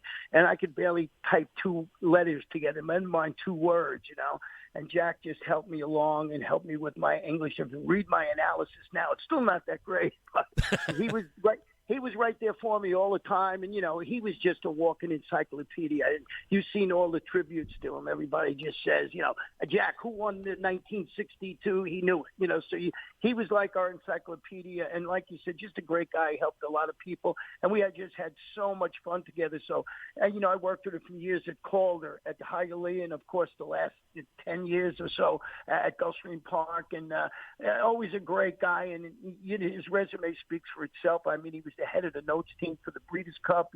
The stuff that he's done in racing is just amazing. Yeah, I think one of my biggest regrets is I think I might have brought this up to him at one point, but he always liked being behind the scenes, which is why I think he's an appropriate unsung hero on this Saturday morning.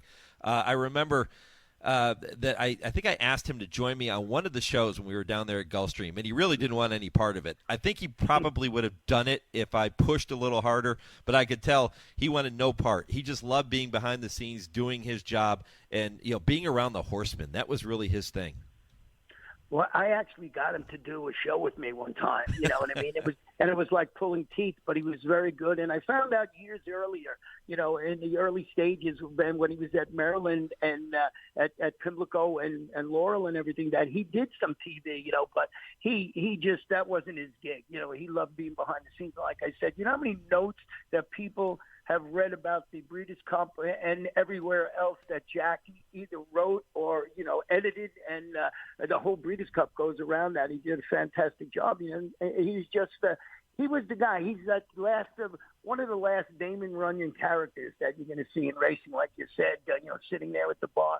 I only picture Jack with a cigarette and a drink in his hand, and just like, Paul Moran up in New York, you got to know him. Similar situation.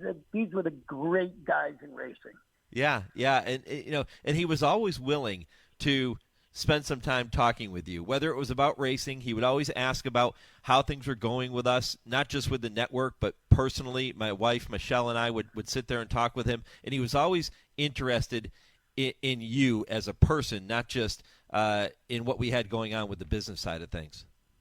Yeah, and it was just, like I said, it was just to see him go through the years. And, and then he had to back off a little bit. He just didn't want to do that traveling with Santa and going to, wherever the Breeders' Cup was, or he probably, till the end, would have been doing it. That's how much he loved it. But, age catches up with you, and he just wanted to back off that traveling stuff, Yeah, I think I tweeted something along the lines of always going to remember those conversations at Upper Deck and watching him enjoy his cigarette and sip on that beer from a wine glass, and then he would have wine and he'd immediately chase it with a beer, which that was appalling to me and to Larry Colmus. Now that we've become wine snobs, I didn't know how the hell he could do that, but that was Jack. Well, yeah, we're talking wine snob. I'm glad you put Larry's name in there, boy. What a wine snob! When he twirls the glass of wine, I want to pop him in the eyeball. You know what I mean? So. But yeah, Jack was just great. Now you're too young. You guys are pups. But before, we had Christine Lee's and we had all the different places in the Upper Deck. I mean, Monero's was one of the greatest horse racing bars in the world. Never mind in Florida. I mean, every single person you could think of back then in the heyday of racing here in South Florida were in Monero's, and Jack had his own seat there. He ran the place basically. So that memories from that place are fantastic. And going back and actually his friend that helped him out when he was getting not feeling too well was the bartender from Monero's, Jimmy. So that's how long he stayed in contact with. I'm talking over, 30 years now, when I think Monero's closed in like 93 or something like that. Yeah. Jack was just one of a kind, and he is going to be dearly missed by so many people that knew him and the lives that he touched over the years, and it's sad news. The other sad news was, Ronnie, your other friend, Ed Mackey. I did not know Ed very well at all, but highly respected. He had been in the racing industry in Florida for about 50 years or so. He passed away suddenly at the age of 75, and the director of mutuals at Gulfstream since 2002, but that's just the tip of the iceberg. Tell me a little bit more about Ed Mackey and what you're always going to remember about him. Well, Ed Mackey's probably one of the sweetest guys in the world and helped out. When we heard about it, the first thing besides, worrying about his family and that everybody was going to be okay, is what's Gulfstream going to do without him? You know what I mean? He was that important to running Gulfstream Park.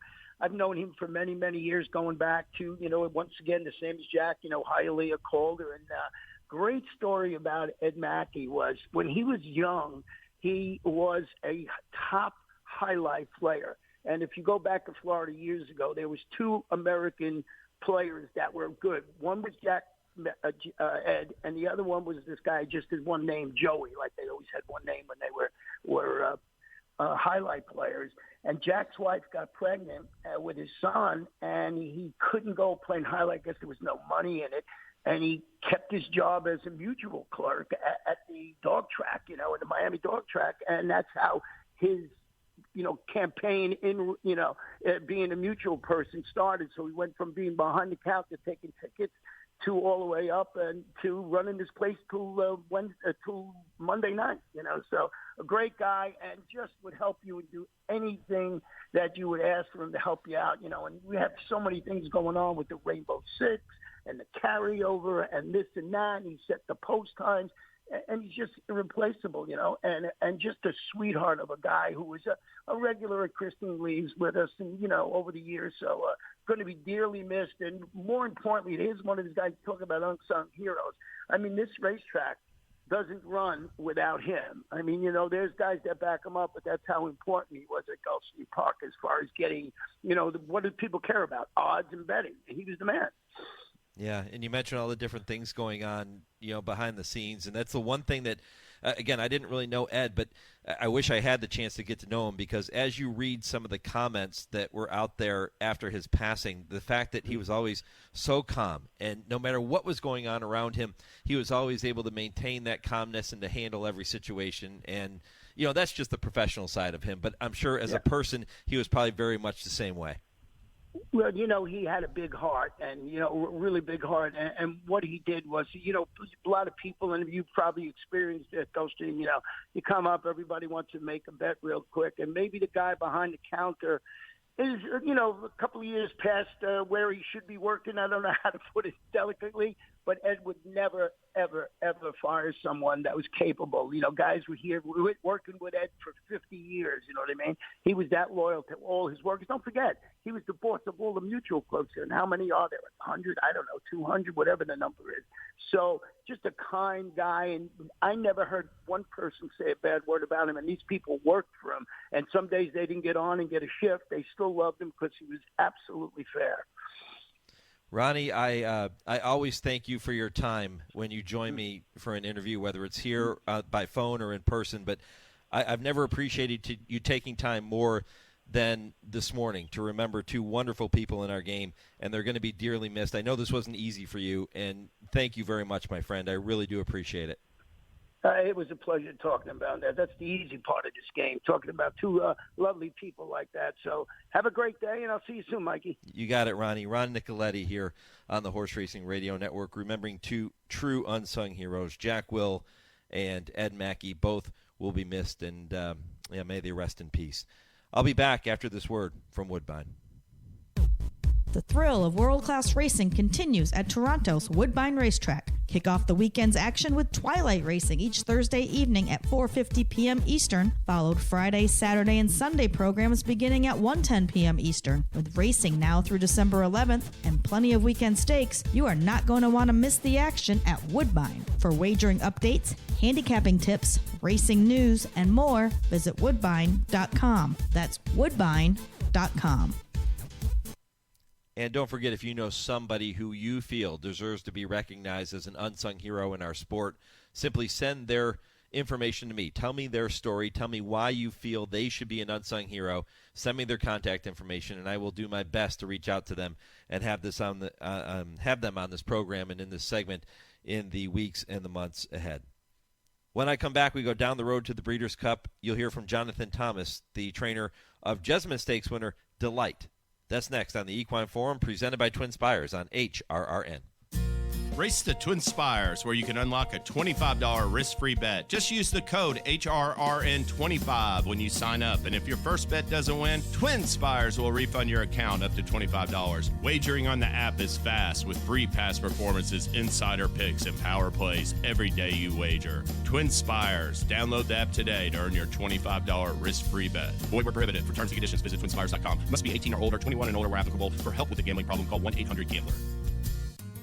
Adena Springs stallion American Guru is a star in the making, with his first foals arriving this year. From a family steeped in tradition, offering Mr. Prospector influences on both sides, and breeders can tap into the famed Leafards Delta line. A winner on both turf and Tapeta, American Guru recorded 4 wins from 7 starts, with victories from 5 furlongs to a mile, including this brilliant win over the Belmont Park turf in 132.09. American Guru swings up on the outside, 3/4 in 108.22. And holding on here is a Tribute with another furlong to go. American Guru yet to get by, but still trying hard. A Tribute on the inside. American Guru draws even. American Guru getting to a Tribute late. And American Guru and Irad Ortiz have won it by 2. American Guru, standing at Adena Springs. Visit adenastallions.com. Looking for great food and margaritas? Look no further than Poppy's Mexican Restaurant. Poppy's offers top-notch service with authentic Mexican dishes for the whole family. How about a place where kids eat free on Monday and Wednesday with the purchase of an adult entree? With 3 locations in Lexington, you are sure to enjoy a great Mexican fiesta atmosphere. Visit Poppy's Palomar, Poppy's Chevy Chase, or Poppy's Rapido for all your dining needs. For more information, visit poppyslex.com. A Grade 1 winner of nearly $2 million, Silver State hails from the sire line of legendary Claiborne stallion Danzig. And his second dam is full sister to Kentucky Derby winner Monarchos. After winning the Oaklawn Handicap, Silver State defeated Knicks Go in the Grade 1 Metropolitan Handicap. On the board in 12 of 14 starts from ages 2 to 4, his career included a 6-race winning streak. Grade 1 winner Silver State, standing at Claiborne Farm. This is jockey Rajiv Maharaj, and I love the Horse Racing Radio Network, the best show on the planet. You're listening to the Equine Forum on HRRN.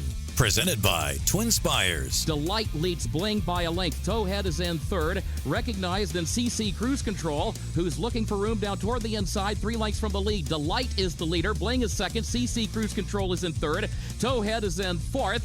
And then Knock Your Socks Off, who's in fifth. Dulcia 6th. Delight the leader. Delight on top by 3, by 4. Back to Bling in second. Then CC Cruise Control. Knock Your Socks Off. Sabalenka coming late. No catching. Delight, much the best for jockey Luis Saez and the J.P. Morgan Chase Jessamine Stakes.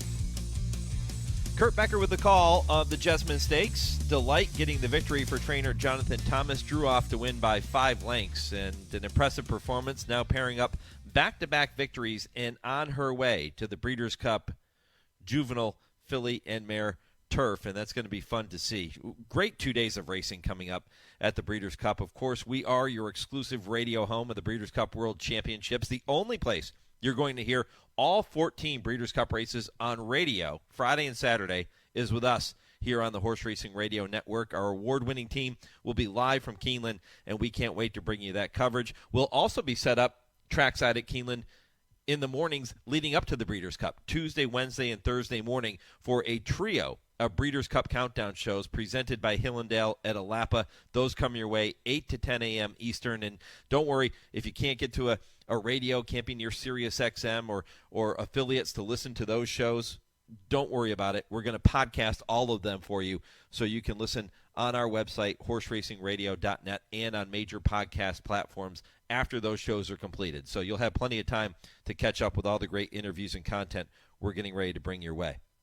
Well, Jonathan Thomas took time to join me for 30 minutes on my Trainer Talk show, which is presented by Fasig-Tipton every Wednesday here on the network. He joined me Wednesday afternoon to talk about Delight, to talk about the experience, and to talk about going down the road to the Breeders' Cup again. Remember, he's been there before, so he took time to talk about all of those different things. And I thought it would be nice as we go down the road to the Breeders' Cup here this morning to bring you 12 or 13 minutes of that conversation. So certainly no doubt that Jonathan was confident going into the Jessamine Stakes, but I started by asking him if he really could have expected that type of performance. You know, we were really happy with how this filly was training, and, you know, we were foreseeing or at least expecting a lot more pace to materialize. So when it didn't, we ended up in a position we didn't anticipate, and that was being on the lead. So, you know, the whole thing kind of went a little pear-shaped for us in the sense that it was completely unexpected to run that way, and then for her to polish it off, it was, you know, pretty impressive to watch. And, you know, so we were obviously really thrilled with how it all played out. Now that she has shown you that other dimension, you said you didn't expect to be on the lead, and all of a sudden there she is. Does that now give you even more confidence going into the Breeders' Cup, knowing that, all right, if things don't go exactly as planned out of the gate, this filly will show us some flexibility? I think so. I mean, she's shown an ability to rate in some prior starts, but I think anytime you break well and you know you're able to also relax or find yourself close without having to work hard for it, it is definitely a tactical advantage. And with the race being cut back to a mile and being kind of what I would call a very fair racetrack at Keeneland, you know, it's definitely a nice kind of dimension to have. As she was 0 for 2 early in her career, you never lost confidence in her. You kept throwing her out there and saying, okay, let's keep taking our shot. Well, that's the beauty of having, you know, an owner like George Strawbridge. Is, you know, they're very patient, not expecting a first out win, and allowing racing to be kind of a catalyst to cultivating a career for a horse, you know. So, like, when we ran her 5.5, we knew she was going to break slow and come running, but it was a way to reinforce a turn of foot. And then second time out, training well, Saratoga, got hung, you know, an extremely wide trip and ran a very good third. And then we used the 7.5 at Delaware just because the timing was so good going into, you know, that race. We had 5 weeks in between, and it just teed everything up. So, you know, a lot of that has to be credited to the owners, because without them and their patience, you know, we wouldn't be allowed to you know, just kind of campaign horses that way. Yeah, you know, and you can take your time, right? You can work your plan and your listen, it's like when we see coaches that don't do well and they're fired very quickly early on in their tenure, they never really get an opportunity to put their stamp on a program or put their stamp on a specific team for a number of years. And nobody ever seems to have the patience to let it work. Well, you're training for somebody that's been in the game a long time, and George Strawbridge, he obviously does. Oh, he's, you know, not only a remarkable part of our ownership group or, you know, client, but he's just an incredible resource because of all his prior history, and he's a very good horseman. And, you know, there's nothing that we're doing that he hasn't experienced multiple times. So, you know, he's also an immense asset as far as, you know, being a team player, and we really talk out a lot of these different situations, and he realizes that bringing horses along that way and, you know, gives them a chance to learn. And I think the more these 2-year-olds can learn, you know, you're bringing over, you know, a fairly seasoned product by the end of the year, and you know, you're hoping it pays dividends. What was that conversation like with him after the Jessamine? It was a great conversation. I mean, to date, we've been very fortunate. We've won, plenty of races for him, and we've won a handful of grade 3s, but we've never won a race of that ilk, grade 2 with a 2-year-old. And there's also a horse, I was lucky enough to buy for him. So it was a kind of a full circle, conversation. It was wonderful. He was very excited. The only downside to the day was the fact that they weren't able to make it. That would have been kind of icing on the cake if they had been there, because that would have been a fun thing to experience with them. How much pressure, Jonathan, and I don't even know if that's the right word, but I'll use it for now. How much pressure do you put on yourself when you have an owner like this that just gets it, and boy, you want to give them everything you can as a trainer? How much pressure do you put on yourself to do that? A fair amount. I never really think about it that way, but it's when things happen like that, there's excitement, but there's a feeling of almost relief, that you've done it's like a job well done. And oftentimes in this business, it's a fleeting moment, but it's wonderful to have those. There are people that are so good to work with that, you definitely want to win for them, but when you do well for them, it's just very gratifying, and it's a way of paying it back. Like I said, he's so good about not putting pressure on me. I don't feel that, but it's such a great feeling. We're lucky with some really good clients. When we had Catholic Boy being able to win a race like the Travers for Robert LaPenta was the same thing. It's just like, you're just doing well for some irreplaceable people in our sport. So it's a great feeling when it works. That race, the grade 2 Jessamine, and by the way, visiting with trainer Jonathan Thomas, talking about his talented 2-year-old filly Delight, who won that race, drawing off by 5 and did it in grand fashion. I watched you walking across the track and onto the infield where they do the winner's circle presentation, and man, that smile on your face, I don't know if I've ever seen you smile as big as you did. I'm sure you did with in the Travers with Catholic Boy, but that was a special moment for you on Friday. It really was. It really was. I mean, like I said, to win a race like that for Mr. Strawbridge, but also at a place he loves Keeneland. I mean, I can't tell you how much he loves Keeneland, and he loves it for all the right reasons, just because of what Keeneland represents and how they hold racing to a high standard. And I love Saratoga, but I think it's fair to say on the right day at Keeneland, it's probably one of the most classic and classiest places you could ever go racing. And so to win a race like that for him at a place that he adores, it just was wonderful. And like I said, I mean, not only did he allow us to train this filly, but he let me go with an open checkbook to a sale and buy her, and she cost $400,000, which isn't, a paltry sum of money. And so for me, it ticked a lot of boxes off for doing the job the best that I could for him in multiple arenas. So that's probably why you saw me smiling so much. It was great, What did you like about her early on that led you to write that $400,000 check? Just athleticism. I mean, she had an incredible amount of athleticism at the sale, and the beauty of going these 2-year-old sales is it's kind of like going to a combine for a football player. I mean, you get to see them in action, you get to see them under pressure situations, and she just not to be cliche, ticked a lot of boxes off that we like to see, and we got ahead of a really aggressive sales season. I think had she been sold a little later in the year, she probably would have brought quite a bit more money.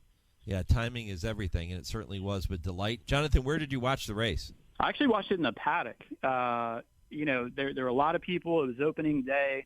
Didn't really have time to get up to the boxes, so the paddock there at Keeneland's such a nice area, and you can kind of almost be by yourself. And there's a huge jumbotron there, so I just watched it there, and there's a short walk out to the track afterwards. So, I definitely have I won't use it all the time, but we'll try to leave it as a lucky spot if we need it again. Yeah, I was just going to say you might want to watch every race there, and now it's a straight shot to the winner's circle from there, so that's a nice little perk too. But are you a superstitious guy? Do you tend to be in the same spot or wear the same tie or anything like that? I don't. I mean, like on a normal day, I think it's ridiculous. But then when you get closer to these situations, it is funny how you kind of gravitate towards things that made you comfortable on those days, you know? So I wouldn't say I'm like superstitious, but I will say there's when things seem to be working and horses show themselves well in the paddock, I think that's always an important time, you know, where a horse can really sell themselves to you, or, you know, worry you if they're not really behaving or acting the right way. There's kind of this weird calm that'll happen. And for some reason, you know, that day, it just, we had a real calm, you know, because she looked so great in the paddock, and I guess less superstitious and more kind of a gut feel thing, you know. What do you do with her over the next 23 days to make sure she stays on top of her game? I just try to keep her happy. You know, it's we're in a really nice barn here, and you know, we really couldn't ask for better accommodations. And you know, it's wonderful to win a prep at the host track of the Breeders' Cup and know that you don't have to do too much, really. I mean, just kind of keep her happy and keep her in the feed tub and really let it go from there. You know, sometimes trainers will talk about, you know, a race taking something out of a horse, and you always want to leave something, whether it's going into the Kentucky Derby or the Belmont Stakes or the Breeders' Cup, whatever it might be. You want to leave something in the tank. Did she leave something in the tank on Friday? She definitely did. I think, you know, the fraction she was able to get away with on the lead, really only having to kind of extend herself the last quarter mile, you know, when Louis asked her to kind of open up. I think, you know, it wasn't a taxing race from kind of gate to wire, you know. So her energy level is really good coming out of it. We actually got her back to the track a day earlier just because she had good energy. So from that standpoint, you know, that's wonderful not to have to kind of scrape bottom with a horse in a prep. You know, there seems to be plenty left, you know. So, yeah, we're really happy with the way it played out. Your first trip to the Breeders' Cup, I guess, was Catholic Boy, the Breeders' Cup Juvenile Turf in 2017 at Del Mar. He ends up finishing fourth that day. How much different, Jonathan, is your approach? And I don't even know if it is, but is there a difference in your approach now, getting a horse ready for a big race like this, as opposed to 2017 when you were really just kind of getting started with your career? I think the main thing is realizing the immensity of actually having a horse getting to the Breeders' Cup and how rare it is, you know. And you know, while we're very blessed with the clientele we have, you know, we're a relatively small barn. I mean, I never really got over 40 head of horses this year. So, you know, to get a horse to the Breeders' Cup with a prep like that, you just realize how special that is and what a fortunate position it is to be in. So I guess I just, you know, not that I took Catholic Boy or the Breeders' Cup for granted, but it just, like, he just kind of got there so easily. And it was never anything we thought about until after the with anticipation that I guess I've just got a little bit more appreciation for having horses like this, you know. He was only beaten about a length and a half that day. Did you walk away from the race excited? Did you walk away from the race disappointed, considering it was your first trip to the Breeders' Cup? Both. And honestly, you know, you know, I was really proud of the horse. I thought he had a super effort. Manny gave him a great ride. He got hemmed up for a second. He ended up getting beat by Mendelssohn, who obviously went on and became a very good horse, and ironically is the sire of Delight. Yeah. I did think that given the right circumstances and the right trip, that he was good enough to beat Mendelssohn that day. I really did. I still do. And the other thing, and it's funny, John Panagot, the racing manager for Pensa, and I, you know, we never cross-entered him in the juvenile dirt. And at the time, we were really thinking he's a grass horse. He breezed and trained so well in the dirt at Del Mar that you know, that week, that really my biggest regret was not putting him in the juvenile dirt race, because I think he really would have been, you know, very, very tough in that race. Good Magic ended up winning, but I'm not so certain on that day. I didn't have him in the wrong race. Yeah, especially considering the fact that the following year he's a Travers Stakes winner.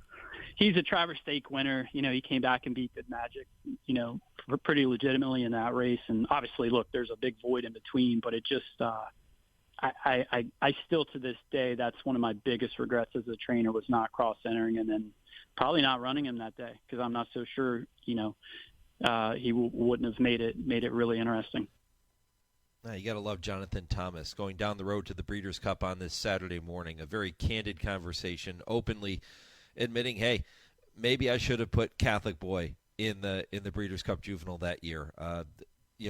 Hindsight's 20/20, right? And that's what Jonathan's experiencing now, looking back on that moment. But make no mistake, Delight is going to be a player in the Breeders' Cup Juvenile Filly and Mare Turf coming up on November 4th and 5th. I believe that race is slated for the Friday, which would be November 4th, and you're going to hear it live right here on the Horse Racing Radio Network.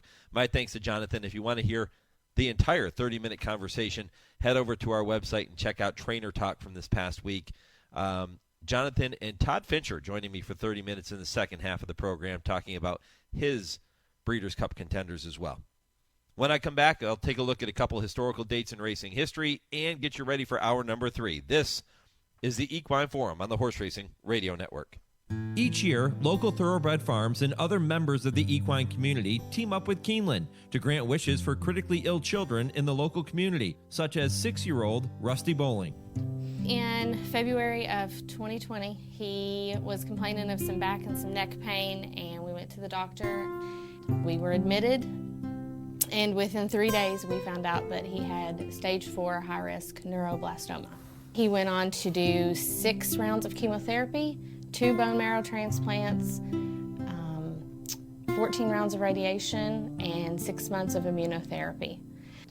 And we've been in remission since October. My wish is a bass boat. Since it began, Make-A-Wish Day at Keeneland has raised $1.1 million for Make-A-Wish Ohio, Kentucky, and Indiana, enough to make more than 130 wishes come true. We hope you'll join us for this year's Make-A-Wish Day at Keeneland on Thursday, October 13th. Thank you for making wishes like mine come true. World Class Racing is back at Santa Anita. On Saturday, California-bred fillies and mares will go 6.5 furlongs down the Hillside Turf Course in the $100,000 California Distaff Handicap. And on Sunday, Colts and Geldings come down the hill in the $100,000 California Flag. Also on Sunday, 2-year-old fillies will go 6 furlongs on the main track in the $85,000 Anokia Stakes. Attention handicappers, there will be a mandatory payout in Saturday's 20-cent Rainbow Pick 6 jackpot, so make plans to join us. Track officials expect the total Rainbow 6 pool on Saturday will exceed $2 million. Bring the family. Our infield family fun zone is back with pony rides, inflatable jumpers, face painting, and more. And fans, don't forget, we have free general admission and parking, as well as $3 beers and $5 margaritas on all Fridays throughout the meet. First post time on Saturday and Sunday is at 1 o'clock. After the Breeders' Cup races on Friday, November 4th, don't miss Thoroughbred Charities of America's Bash at the Breeders' Cup at Grand Reserve in Lexington. This event will feature signature cocktails, southern cuisine, live music, and a live auction of racing experiences and memorabilia, all for a good cause. For tickets and more information, please visit tca.org. That's tca.org.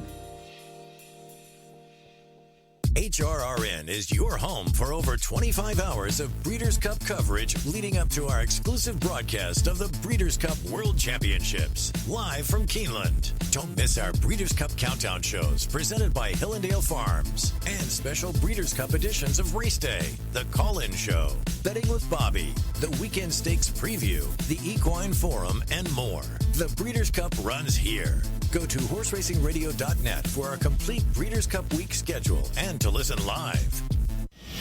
Hey, it's Corey Lannery. You're listening to the Horse Racing Radio Network. You're listening to the Equine Forum on HRRN, presented by TwinSpires. Welcome back to the Equine Forum, presented by TwinSpires. Mike Penna getting ready to take a look at some historical dates in racing history, then get you ready for hour number 3, which is loaded with more great content Don't forget, you can weigh in on the poll question at HRRN on Twitter, asking you this morning to let me know who wins the QE2 at Keeneland. You can pick Chad Brown, who will saddle the two favorites, or someone else. And the voting split right down the middle. 50% saying it's Chad, 50% saying someone else. All right, a quick look at a couple of dates as they apply to this weekend. Actually, not this weekend, but Monday. Happy anniversary to Nijinsky II, who ended his career finishing second in the Champion Stakes at Newmarket. In 13 races, he won 11 times and finished second twice. That was October 17th, 1970. And one more, October 17th, 1986. Kent DeSormo made his Maryland debut in the fourth race at Laurel Racecourse at that time, aboard Shonda's Shickles. He finished second, but was disqualified for interference and ended up being placed fourth. Those are historical dates in racing history as they apply to this time frame in thoroughbred racing. Coming up next, Hour 3, just loaded with content, including James Scully, who will kick off the third hour with the TwinSpires Triple Play, 3 races you can keep an eye on later today. At 10:20, Kurt Becker takes you on his weekly Stroll Through Racing History. And at 10:30, I once again welcome trainer Dale Romans and turf writer Tim Wilkin on this week's edition of I Ask, They Answer. If your local station is leaving us at this time, keep listening to us on Sirius 216, XM 204, in the Louisville, Kentucky market on ESPN 680, or stream us on our website at horseracingradio.net. Hour 3 is next, right after I pause 10 seconds for station identification. This is the Horse Racing Radio Network.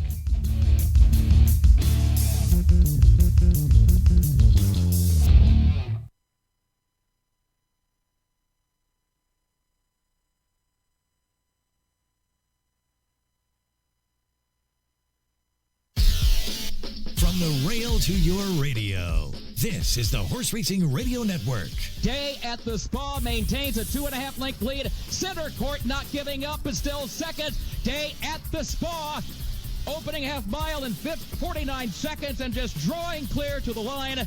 Day at the Spa, Queen for a day at Keeneland. She has won the Queen Elizabeth II Challenge Cup in front-running style. Passé to catch, a furlong to do it. Koala Princess closing on the outside. Pizza Bianca's coming up through two. It's a wild finish here. Also coming is Haughty. Who's it gonna be? Pizza Bianca gives Christophe Clement his first Breeders' Cup. Welcome to the Equine Forum, presented by TwinSpires. Noah and the Ark, who has opened up here. Quite surprisingly, look at this effort by Noah and the Ark. We're going to have a huge upset here in the Lonesome Glory Stakes. It is Noah and the Ark, and he won here by 8 or 9 lengths. Malathat, final furlong of the Juddmonte Spinster, has the advantage out to nearly 5 lengths, 16th to go. Army Wife is second. No catching, Malathat winning the Juddmonte Spinster for John Velasquez. Now here's Mike Penna. Welcome back. Hour 3 of the Equine Forum, presented by TwinSpires here on the Horse Racing Radio Network. I am Mike Penna, and I am very happy to have you back with me as we continue with plenty more content coming up, including the TwinSpires Triple Play, which will come your way momentarily. Kurt Becker's Stroll Through Racing History at 10:20, and at 10:30, I once again welcome the dynamic duo of Dale Romans and Tim Wilkin for this week's I Ask, They Answer, and plenty of juicy topics to dive into there. So stay with me all the way up until 11 a.m. Eastern. Don't forget, if you missed any portion of the first 2 hours of the program, talking about the racing in New York, talking about the QE2 at Keeneland today, and remembering the late Jack Will as this week's unsung hero, all you have to do is head back to our website, horseracingradio.net. You can check out the podcast at your leisure. That's horseracingradio.net and Horse Racing Radio Network on Apple Podcasts and Spotify and Podbean. However you access your podcast, you can now get the Horse Racing Radio Network shows as soon as they are posted. So make sure that you subscribe to us there and follow us on social media at HRRN on Twitter, Horse Racing Radio Network on Facebook and on Instagram. Well, without further ado, it is time to give you 3 races to keep an eye on later today as I welcome in James Scully for this week's edition of the TwinSpires Triple Play. James, appreciate the time as always, and I know you have 3 good ones selected for our listeners, but you and I were talking before we jumped on air, and you were telling me that you have already started to think about Breeders' Cup preps, and not just the prep races we've seen, but preparation for the Breeders' Cup races coming up on November 4th and 5th. And, man, we're still a few weeks away, and you're already starting to tackle it. Yeah, and really, we've got today a big day of racing. I'll be following all the action, just today, and but really starting, and maybe I'll take Sunday off and just watch football. But really, starting Monday is when I'm going to start buckling down, because I find that once we get this third week out from the Breeders' Cup is the best time to just do research on these horses. Once we get 2 weeks out, they draw the pre-entries, and you're sort of I think start looking at it through a different lens and focusing on the work you have to do. And then Breeders' Cup week itself, could just be sort of a madhouse scene. So this gives me an opportunity to really get through these races. And the thing about it is there's 13 races. I know several of them, a handful of them, I really perhaps don't have to do that much work for them. I have a good feel for them. They might have a prohibitive favorite who I either respect or I might be trying to beat, but whatever that is, there's going to be a whole bunch of races, 7 or 8 of these races, at least, maybe 9, that I don't have a complete, real good feel for the entire field. And this gives me an opportunity to sort of go through it. Hearing reports of more than 40 Europeans expected. Obviously, got to do some work, like taking a look at those horses. I've got a colleague at work, Kelly Riley. I'll take a look through these horses and take some notes, and I'll actually reach out to her and pick her brain a little bit. But, and then just watching some replays, even with if I do a European, I definitely don't mind. I want to go watch replays if I can of them. So like I said, Mike, this is like a calm before the storm next week. And it really gives me an opportunity just to do this individual research before the fields are drawn and everything gets all hectic in the build up to the races. Which Breeders' Cup race or division are you most excited about this year? Oh, wow.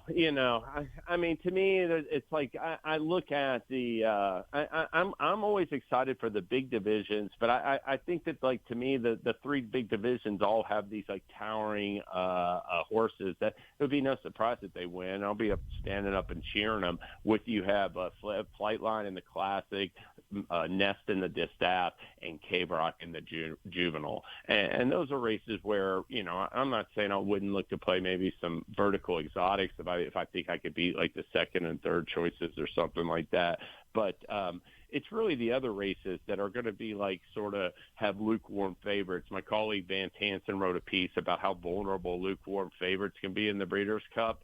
They have a terrible win percentage compared horses that are heavy favorites. They win at a solid rate overall in the Breeders' Cup, but lukewarm favorites do terrible. There hadn't been a horse that was 3-1 or higher favorite that's won since Mendelssohn in the Juvenile Turf in 2017. Wow. And we know that there's just going to be some lukewarm favorites in races like the Philia Mare Sprint and Dirt Mile probably and some other events. And those are races where if you have a lukewarm favorite and you don't like it per se, you're not especially attracted to it, those are good spots to not throw those horses in multi-race bets, because everybody else will be using those same horses, and those are those favorites are the most vulnerable favorites on the program. So I'm not saying that, hey, you can't have one lukewarm favorite win over 2 days, but if you're using every single one in every single pick 3, pick 4, pick 5 wager you're making, you're not betting smart in a sense, Mike. Wow, well, there you go. Great information from James Scully, already looking ahead to the Breeders' Cup and giving you just a peek of what you can expect when you start going over to TwinSpires and to Briss and reading some of the articles and getting some of that handicapping information. Some great statistics and trends available for you there as we make our way down the road to the Breeders' Cup World Championships. All right, James, let's do it. Let's dive into the 3 races you have selected for our listeners today. The TwinSpires Triple Play. Race number 5 at Keeneland, race number 7 at Keeneland, and Aqueduct, race number 9, which is the Sands Point. We'll get to that one last, but let's start with the 5th race at Keeneland. That's an allowance race, mile and 16th on the turf, 9 horses set to go. Number 2, Mouillage, is the morning line favorite at odds of 2-1 for Chad Brown. Yeah, Moulage in his U.S. debut. You see a lot of these Chad Brown runners come over from overseas, and they get bet at first asking. He went off 5-1 in the Canadian turf. That really wasn't that tough of a field. He struck the lead in the stretch, and then he got caught. I mean, weakened to be beat about a length in that race. Then he wasn't seen again until early September in the Bernard Baruch. He just didn't run a step. Really just a dull effort. I don't know what to make of him, but I'm really dubious that he can just suddenly show up with a real strong effort off of those two races, especially that comeback. Number 4, In Love. Last fall he was terrific. He reeled off 3 straight wins, including the Keeneland. It's now the Coolmore Turf Mile, but then ran 7th in the Breeders' Cup Mile, and he has just come back completely flat this year, Mike. Ran him in April, ran him in June, ran him in September. Just really not the same interest, same form at all that he showed in years past. He's just going to have to completely turn things around, and I think he could even get bet down from 3-1 on the morning line. Not real keen on him. The third choice, Win From Within, 4-1 on the morning line, but he's coming off a wire-to-wire win at Monmouth. His best races are at Monmouth, and he's not going to get an easy trip like he did last time with Mega City. So my top pick in race 5 is number 9, Wireless, and listed at 20-1 on the morning line. I'm not 100% sure that that's going to be his actual odds at post time, because I think people are going to take a look at him and see that, hey, if he makes a transition to the turf, he's going to run big. This is a 4-year-old gelding. He's only run 10 times in his career for Brett Calhoun. He's won 5 of those 10, including a pair of Grade 3 wins last year. Came back this year, needed a race at Churchill, ran in July in the Schaefer Memorial at Horseshoe, Indianapolis. Made short work of the competition, winning by 2 lengths. Came back last time in mid-August in the Fort Larned at Churchill, and that was a really tough field. Twilight Blue and Intrepid Heart that ran 1-2 were in really good form at the time and beaten some really good horses at Churchill. King Fury, who was 3rd, came right back to run 3rd in the Lucas Classic. So, he got beat 4 lengths in 3rd. The thing with Mr. Wireless is that he's out of an Arch mare. He dialed in as a solid turf sire, 10% winners. But Mr. Wireless is bred for the grass on his dam side. Arch is real good with turf horses, and his second dam, Blue Spur, was a stakes turf horse with multiple stakes placed on the turf. She's by Northern Spur, who was a turf champion, and there's even more turf influences in that immediate female family. So he's got a full brother, or he's got a brother that has won a full sibling that's won on the turf, and to me, his recent form is strong, and the thing I like of also is that he's working so well. It's not like he's entering in dull form and they're just trying the turf to see if they could turn him around. This gelding shows a 5-furlong bullet work on September 29th and 59-2 at Churchill. They could have easily run him on the dirt, but they want to try the turf with him. And Mr. Wireless runs his best races when he can be prominent. I think he's going to sit a great trip in 3rd behind the 2-speed. When those 2 horses quit on the far turn, Mr. Wireless is going to inherit the lead and be the one to beat at the top of the stretch. And if he takes that turf like I expect him to, I don't think they beat him. I like Mr. Wireless to win race 5 at Keeneland today, Mike. Bombs away for James Scully to kick off this week's edition of the TwinSpires Triple Play. Mr. Wireless, 20-1 in race number 5 at Keeneland. His top pick, Class on the Dirt, now moving over to the turf. We'll see if it translates later today. Race number 7 at Keeneland is a 2-year-old maiden event, 1 mile on the turf. Number 11, Ashcroft, is the 3-1 morning line favorite. Lukewarm for Wesley Ward in a big field.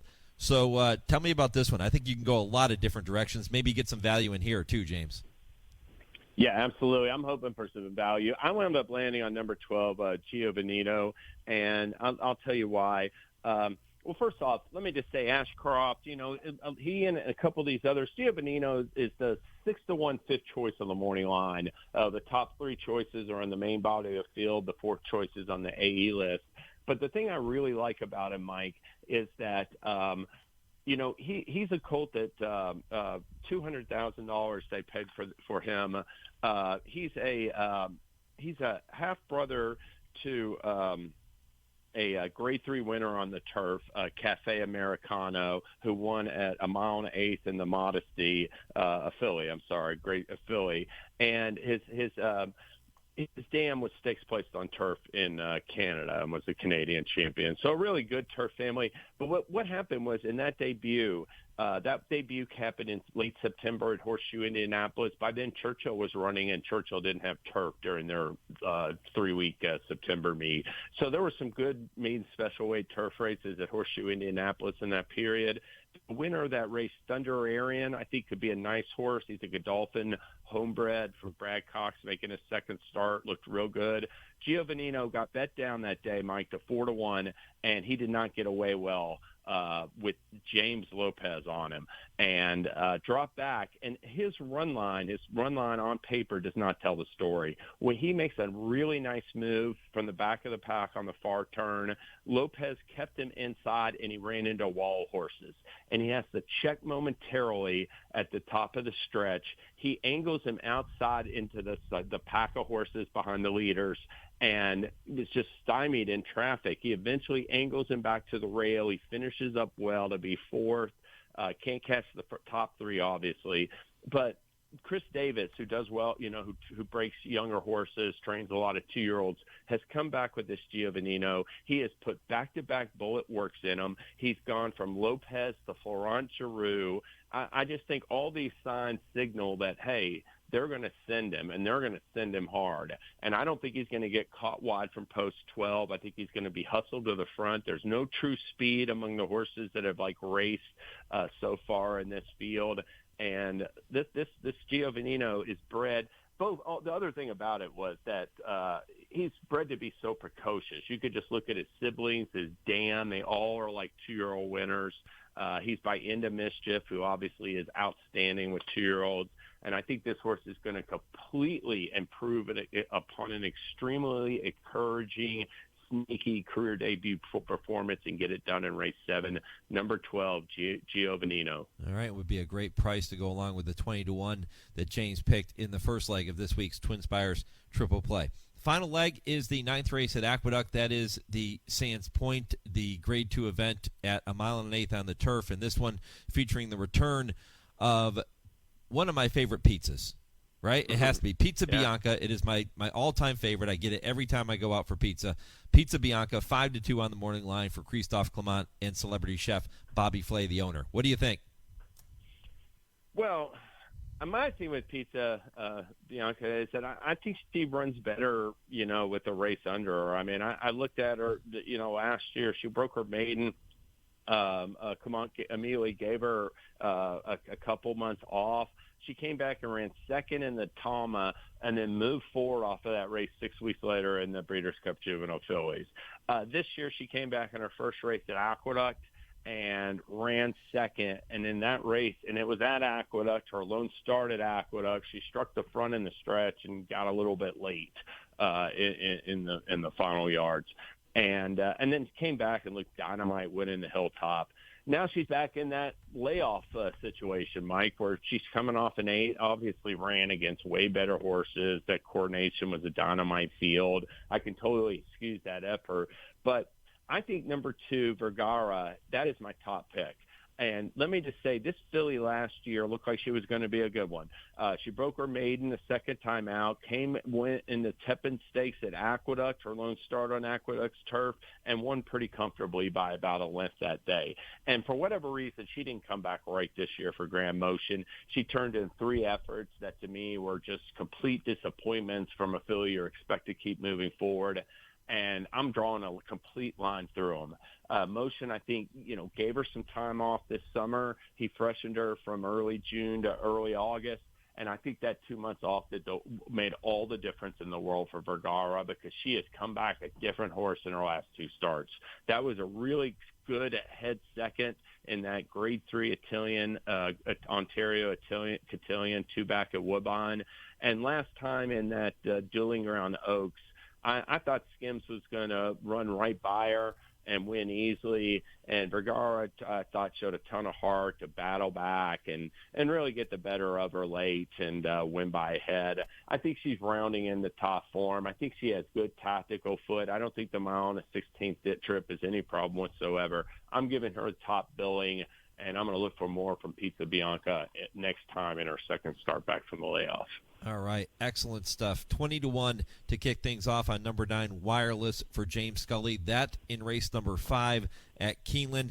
Comes back in race number 7 at Keeneland, that 2-year-old maiden event.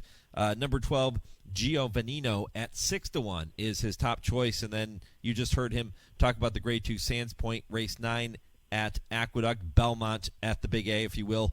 Number 2, Vergara, 9-2 on the morning line. So 3 good prices and plenty of value with this week's TwinSpires Triple Play. You can go to TwinSpires.com to place your wagers on all 3 of those races. Again, not a wager you can bet per se in terms of a TwinSpires Triple Play. You won't see that button when you go to TwinSpires.com, but you can play all 3 races individually any way you would like. And James, I know that I know our listeners are going to be very happy if they can cash on even just one of those, because those are rock solid.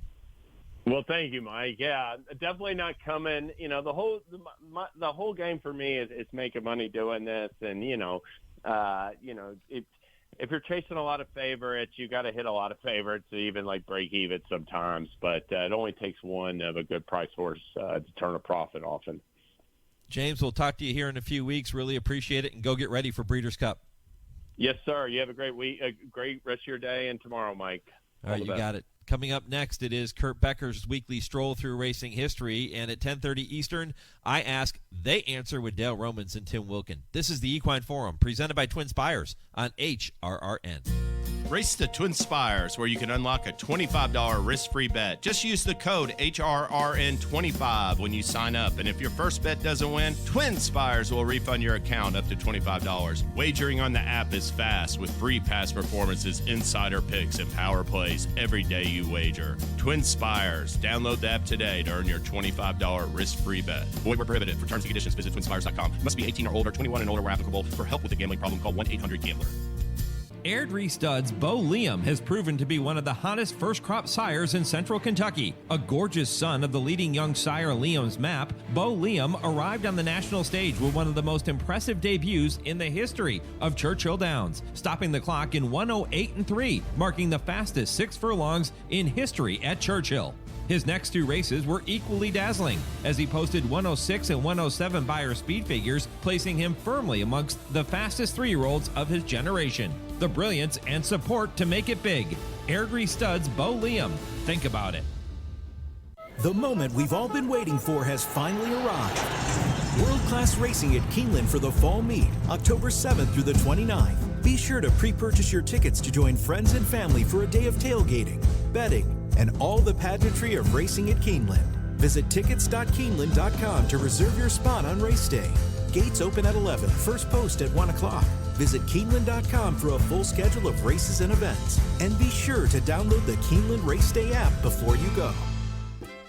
Looking for great food and margaritas? Look no further than Poppy's Mexican Restaurant. Poppy's offers top-notch service with authentic Mexican dishes for the whole family. How about a place where kids eat free on Monday and Wednesday with the purchase of an adult entree? With 3 locations in Lexington, you are sure to enjoy a great Mexican fiesta atmosphere. Visit Poppy's Palomar, Poppy's Chevy Chase, or Poppy's Rapido for all your dining needs. For more information, visit poppyslex.com. It's time now to shine the spotlight on the Darley Taking the Reins Performer of the Week. Speaker's Corner is under a hand ride here, and he's got a 6-length lead as they pass the 16th pole. Speaker's Corner in a dominating performance, winning the quarter. Won it by 5. The Mystic Guide races away in the cup inside the 200 metres mark, gets away by 3. Chua Wizard, Hypothetical, Salute the Soldier, Magnet Core, but it's going to be a Godolphin win, a Godolphin USA win. Mystic Guide charges away and takes the Dubai World Cup. Oh, a great look back at that impressive win in the Grade 1 Carter by Speaker's Corner, and Mystic Guide rolling to victory in the Dubai World Cup. Both will be new to the Darley Stallion roster at John Abel for 2023, and they are your Darley Taking the Reins Performers of the Week. To learn more about Speaker's Corner, Mystic Guide, and all the Darley Stallions, visit darleyamerica.com. You're listening to the Equine Forum on HRRN, presented by TwinSpires. Hello, I'm Kurt Becker. Thanks for joining me as I take another stroll through racing history presented by Keeneland. With the recent passing of the Queen, today's running of the Queen Elizabeth II Challenge Cup at Keeneland will perhaps be the most poignant since the event was inaugurated during Her Majesty's visit in 1984. It will be a day to reflect on the Queen's life, her love of horses, and her passion for racing both at home and abroad. And for our purposes, we look back today at a homebred filly which won a pair of English classics for the Queen some 45 years ago. The filly's name was Dunfermline. Foaled on April 15, 1974, Dunfermline was named for the location in Scotland which is the site of the former Scottish Royal Palace. In fact, the filly's sire was named Royal Palace, and he had distinguished himself by winning the Epsom Derby in 1967.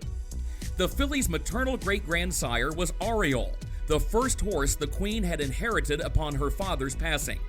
Aureole had been runner-up in the Derby in 1953, and the following year would win the race named for the Queen's parents, the King George VI and Queen Elizabeth Stakes. In fact, the story goes that shortly before the Queen's coronation, which was to take place 4 days before that 1953 Epsom Derby, she was asked if everything was going according to plan for the big day. She nodded and replied, "Oh yes, we are all very pleased with Aureole." The Queen's interest in horses in general and thoroughbreds in particular was genuine. She began riding horses around the grounds of Windsor Castle at an early age. In 1942, her father took her to watch Big Game and Sun Chariot go through their final gallops before winning a pair of English classics at Newmarket. It was said that the future Queen's imagination had been fixed in the dawn watching those gallops. The future Queen wanted to learn all that she could about the thoroughbred, and so she spent time conversing with Captain Charles Moore, the King's stud manager, and Captain Boyd Rochfort, the royal trainer. It was said that she learned all that she could from them during her years as a schoolgirl princess. It would later be said that the Queen was not a figurehead owner.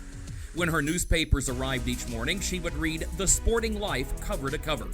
Someone at the time remarked, quote, "When it comes to thoroughbreds, she understands their action, their conformation, their feeding and care, the entire lot," end quote. The first winner to carry the Queen's royal colors of purple, gold braid, and scarlet was Stream of Light, winning the Lancashire Oaks on July 7, 1952. The Queen would rank as the leading owner of 1954 and 1957, would win several races of prominence with horses such as Canis Bay and Hopeful Venture in the 1960s, and in 1974 would see her homebred filly Highclere win more stakes money than any British filly in history. But it was Dunfermline who would give the Queen one of her most memorable victories. Dunfermline was a bay filly, lean and wiry, with a white star or birthmark between her eyes. Trained by Dick Hearn, she would go winless as a juvenile in 3 starts, but show potential nonetheless. In 1977, Dunfermline opened her 3-year-old season with a win in the Pretty Polly Stakes at Newmarket, followed by a victory in the Epsom Oaks. Winning the Oaks for the Queen in the Silver Jubilee year of her reign caused Hearn to remark, "This means everything to me. It's my greatest moment." Later that year, in September, Dunfermline was sent to Doncaster for the St. Leger, the oldest of the English classics. She would go to the post at 10-1 odds. Unbeaten Alleged was the odds-on favorite and was considered the hottest favorite for the race in many years. With an 1/8 of a mile to go, Alleged and Dunfermline had kicked 10 lengths clear of the field. It would make for a memorable finish. 2.5 furlongs to go, and it's Alleged by a couple of lengths only from Dunfermline, who's closing all the time. Alleged, who's never been beaten so far. Dunfermline, who won the Oaks, and Dunfermline is now almost on terms with Alleged. It's between these two. They've drawn right away from Classic Example, coming now down towards the distance, and Dunfermline goes into a lead. Dunfermline ahead of Alleged on the inside rails, inside the final furlong, and it's Dunfermline and Willie Carson. Could this be another Royal Classic? Alleged is fighting back, but Dunfermline has the advantage. advantage. Racing to the line. Dunfermline is going to win it. And at the line, Dunfermline is the winner. Dunfermline outfought Alleged, withstood a 20-minute steward's inquiry after some close quarters racing in the stretch, and ultimately handed Alleged what would be the only loss of his career. One journalist remarked that Willie Carson rode that day, quote, as though failure would bring him a spell in the Tower, end quote, a reference to the days when the Tower of London was used as a prison. The same sports writer, on a more serious note, said that the victory was a triumph of the Queen's own personal judgment, as she had gone to the Doncaster sales many years earlier with her racing manager and purchased a filly named Stroma, which would become the Grandam of Dunfermline. And so it was that in 1977, a homebred 3-year-old filly gave the Queen victories in a pair of English classics during the year of her Silver Jubilee. And here's wishing a safe journey for all of the 3-year-old fillies who later today will contest a very special renewal of the Grade 1 Queen Elizabeth II Challenge Cup at Keeneland. Please join me again next week when I take another stroll through racing history presented by Keeneland. For HRRN, I'm Kurt Becker.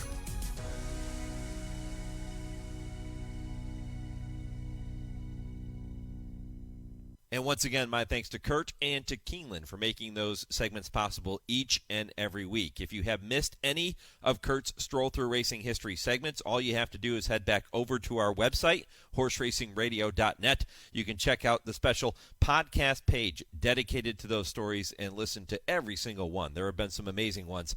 Go back and listen at horseracingradio.net. When I come back, Dale Romans, Tim Wilkin, they will be here. It is this week's edition of I Ask, They Answer. This is the Equine Forum, presented by TwinSpires on HRRN. Race to TwinSpires, where you can unlock a $25 risk-free bet. Just use the code HRRN25 when you sign up. And if your first bet doesn't win, TwinSpires will refund your account up to $25. Wagering on the app is fast with free past performances, insider picks, and power plays every day you wager. TwinSpires. Download the app today to earn your $25 risk-free bet. Void where prohibited. For terms and conditions, visit TwinSpires.com. Must be 18 or older, 21 and older where applicable. For help with a gambling problem, call 1-800-GAMBLER. I'm here with Joe Brown Nicholson of Nicholson Insurance Agency. Joe, how do you value a horse for insurance? Well, Mike, it's easy to value a horse when purchased out of a public auction. The insured value would simply be the auction price. But insuring homebreds can be a little more involved. How so? Well, factors such as a stud fee, conformation, pedigree, sales and race records of siblings, even popularity of the stallion all come into play. How closely do you work with owners in determining a horse's value? Well, the owner has a pretty good idea of the horse's value, so generally it's just a matter of agreeing to the request and having the policy issued. For all your equine and general insurance needs, including farm owners, liability, homeowners, auto, and more, contact Joe Brown Nicholson at nicholsoninsurance.com or call 859-224-7080. That's 859-224-7080. Nicholson Insurance Agency. Located outside of Louisville, brood mares, foals, and yearlings graze on some of the most productive land in Kentucky. Iconic Hermitage Farm, where winners of the Kentucky Derby, Kentucky Oaks, and Breeders' Cup, including champions West Coast and Matoli, have called home. We offer full-service boarding, foal and mare care, sales preparation, and layup services. Whether you're new to the game or looking to enhance your operation, we can help you at Hermitage. Find us at hermitagefarm.com. A series that just means more now has even more meaning. The Breeders' Cup Challenge Series. As an owner, I love the Breeders' Cup Win-In Your In Series. Your chance to win an automatic berth to the world stage, playing out in over 3 new regions. They're off.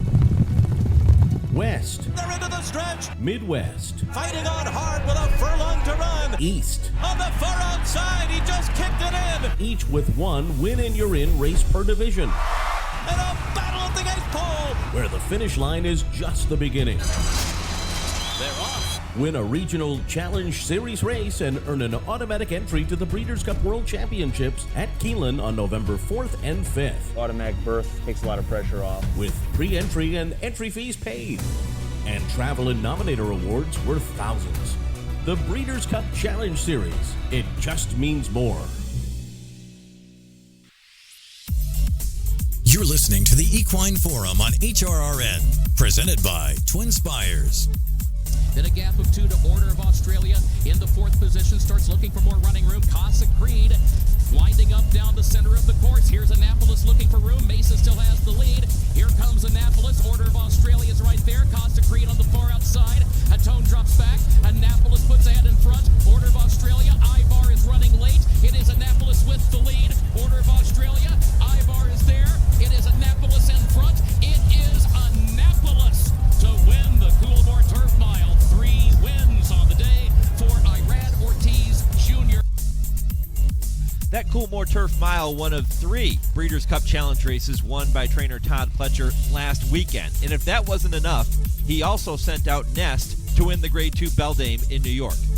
If you could bet Todd Pletcher versus all other trainers in the Breeders' Cup, who are you taking? Plus, trainer Eric Reed is leaning toward the Breeders' Cup Classic for Derby winner Rich Strike. Would that be the right decision? And is it possible that the distaff may turn out to be even more compelling than the Breeders' Cup Classic?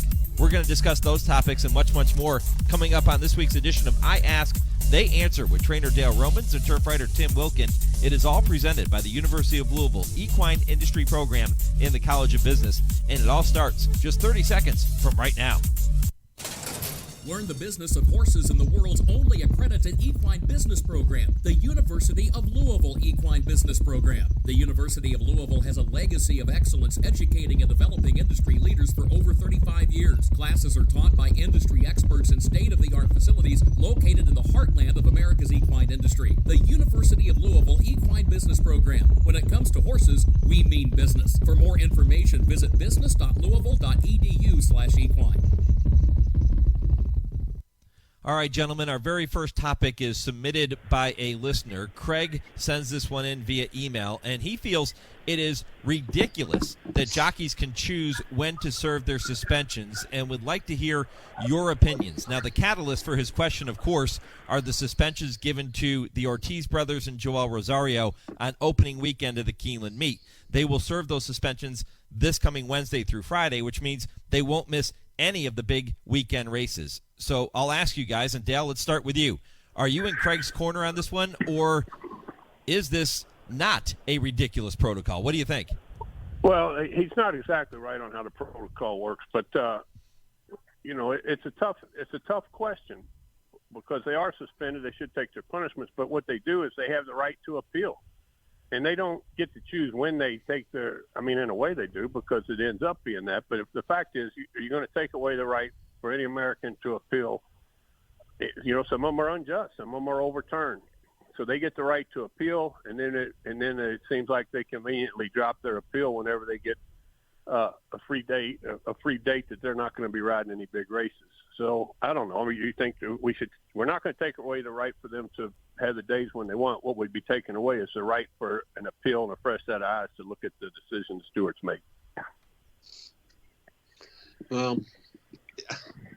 I think if you get suspended, you should take the days when they tell you to take them. You shouldn't have a choice. I know I get the appeal thing, although you don't get to appeal suspensions in other sports, but you do in horse racing. If you get suspended and they say you're going to take the days this day, that's when you take them. That's what I think. If you have to go to jail, you get to say, well, I want to go to jail after Christmas. I want to spend Christmas with my family. No, you go when obviously that's a little bit of an extreme argument, but I think if a jockey gets suspended and has days, he should take the days. It's a punishment. It's not, if they have to miss a big race, well, so be it. But I think if you have a suspension, you get to appeal, but then you shouldn't get to choose the dates when you sit and take your days. It should be something that a suspension is a punishment, and it has to come out that way, and that's just the way I think. Well, I mean, and you'd have to do that on everything. Then it would be medication violations, which several of those have been overturned in years where mistakes were made. What you're doing is just removing the appeals process. And right now I'm still pro-appeal. Be able to get someone else to look at it instead of three people in the steward's office making a decision. Maybe it would be a rash decision. So if you're going to take away the appeal, you got to take away everybody's right to appeal for everything. And right now, I'm pro appeal. But then if you have the, if you have another set of eyes look at it, what's the sense of having the stewards? I mean, if they're the ones that made the decision by watching the race. Right. We have to have a first level before you can appeal to anything. It's no different than it's just like Bob Baffert. When they had a hearing the next day and suspended, would he not have any right to appeal it to anywhere? He'd have to start his days that day. He did up. They didn't at his final appeal in the stewards hearing, they ended up making him do his days before it went forward. But I just think that there's commissions and there's protocol in place for the appeals process. Now, when they take the dates, maybe that should be changed. Maybe they shouldn't be able to drop the appeal whenever they want. Maybe it should be on the time frame of the commissions, and then they might find themselves not appealing as often and find themselves taking their days when the commission really wants them to. Yeah, I think that's probably what Craig is getting at here, that our email listener who submitted that question. I think that's what he's getting at here, is the fact that they can choose the days that they want to sit out, as opposed to saying, okay, you have to be out for 5 or 7 days and you're going to miss some of these big races, which is going to cost you money. And I think the point he's trying to make is that if we did it that way, where we didn't give jockeys a choice of the dates they wanted to sit out, it might even be more of a deterrent for them to try to pull some of these stunts in race. What do you think of that? I think that makes a little more sense than that they would handle the dates that they appeal just because they drop it, and that happens in some states. But it's not the norm, I will say. That would make. But I would like everybody to have a chance to appeal, but maybe you don't get to drop your appeal whenever you want and start your days on those days. Right. Well, I say if you do the crime, you do the time right away. Yep. All right, that's topic number 1. Craig, we appreciate it. If you have a question you want to hear Dale and Tim debate, simply send it to me, Mike at horseracingradio.net, and we'll get it worked in for you in the weeks ahead. All right, topic 2. Last weekend, Hall of Fame trainer Todd Pletcher proved once again that it is simply his world, and we are all just living in it. Todd saddled 4 Greatest Stakes winners, all now on their way to the Breeders' Cup, and he certainly has others, including Life is Good, who is headed to the Breeders' Cup Classic. If you can bet Todd Pletcher, or you could bet the field, meaning every other trainer in this year's Breeders' Cup, who are you taking to have the most wins when it's all said and done? Timmy? Wow. Todd has a pretty good arsenal coming in, and he's always done well in the Breeders' Cup. I mean, he's got 12 wins for his career. But I think I'm taking the field on this one because he's in some tough spots. Life is Good is a phenomenal horse, but he's running up against the horse in Flightline. I mean, he's got the two in the distaff, Malafat and Ness. He's got Forte in the juvenile, Chocolate, and then Forte's got to run up against Baffert's monster, Cave Rock. Chocolate Gelato in the juvenile fillies, Major Dude in the juvenile turf, Annapolis in the mile. I think that he's got chances in all of them, but I don't think there's any slam dunks on there for him at all. So I'm taking the field, every other trainer as far as that. And, trainers have won multiple races at the Breeders' Cup by starting, the Richard Mandel when he won 4 back in 2003. There's been like a dozen trainers that have won multiple races on Breeders' Cup days. But on this one, I'm taking the field. Well, I have to agree with you. I like it when we disagree and can argue a little bit, but you're right. He's in tough spots. I'd like to be holding Todd's hand going into the Breeders' Cup. I mean, he's got a lot of good horses doing well coming into it the right way, but they're all in spots where you could pick a horse to favor over them. And you got a guy like Appleby coming in. I mean, he's got to be 4 to 5 in the turf, and he's got to be one of the favorite in the juvenile turf. I mean, he could win 2 or 3 of these races coming up. Todd's in a great position, definitely, but I would have to take the field. Charlie Appleby won 3 races last year. Exactly. It wouldn't surprise you if he did it again. Although Modern Games he was only running for purse money, but he had 3. Yep. He actually had 3 winners. He still cashed that purse money check. That's right. He did. That's the name of the game, isn't it? He did. That's the name of the game. All right, time now to include. Although the bettors might disagree. That's true. Time now to include our friend Nick Zito as we get ready to play a few rounds of right or wrong. Yeah, right or wrong. Am I right? What do you think? Right or wrong? All right, what do you think? Here's topic number 1. We have 3 topics. I'll make a statement. You guys tell me if this is right or wrong. Trainer Eric Reed appears to be leaning toward the Breeders' Cup Classic, maybe over the Clark Handicap for his Kentucky Derby winner Rich Strike. Would that be the right or wrong decision? Yeah, right or wrong. Am I right? Dale? Right decision. Swing for the fences always in this game. You got a horse doing good. He's on top of his game. He ran a much better Travers than it looks on paper. He ran a great race the other day. Swing for the fences. I'm going to disagree with you on that, Dale. I'm going to go wrong because I think what Eric and his connections they want to win 3-year-old champion.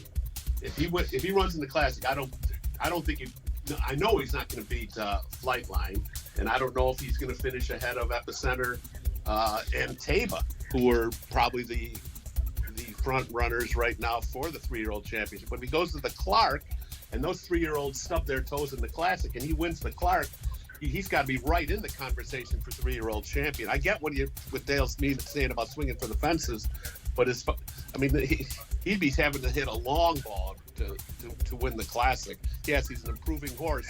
I don't know if he's improved that much, and he's going to challenge Flightline.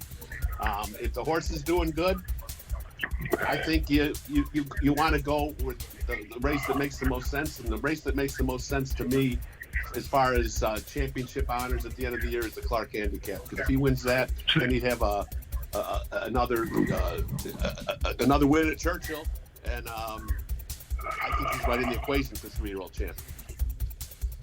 Couldn't he run in both? Yeah, I mean, sure Shackelford ran in the mile and came back and won the Clark.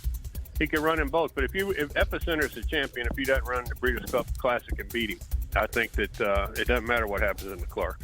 That's my personal opinion. I think that, but if he does, he doesn't have to win the Classic as long as he has a good performance. If he's second or third, which is possible with a horse like him, always. I don't think he can win, but I didn't think he could win the Derby. Yeah. No, well, not many people did.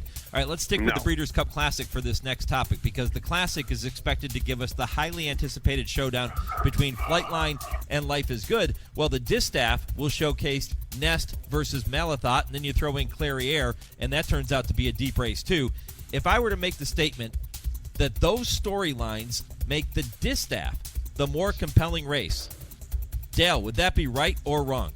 Yeah, right or wrong. That'd be wrong. Okay. I keep stepping on Nick. I got to apologize to him.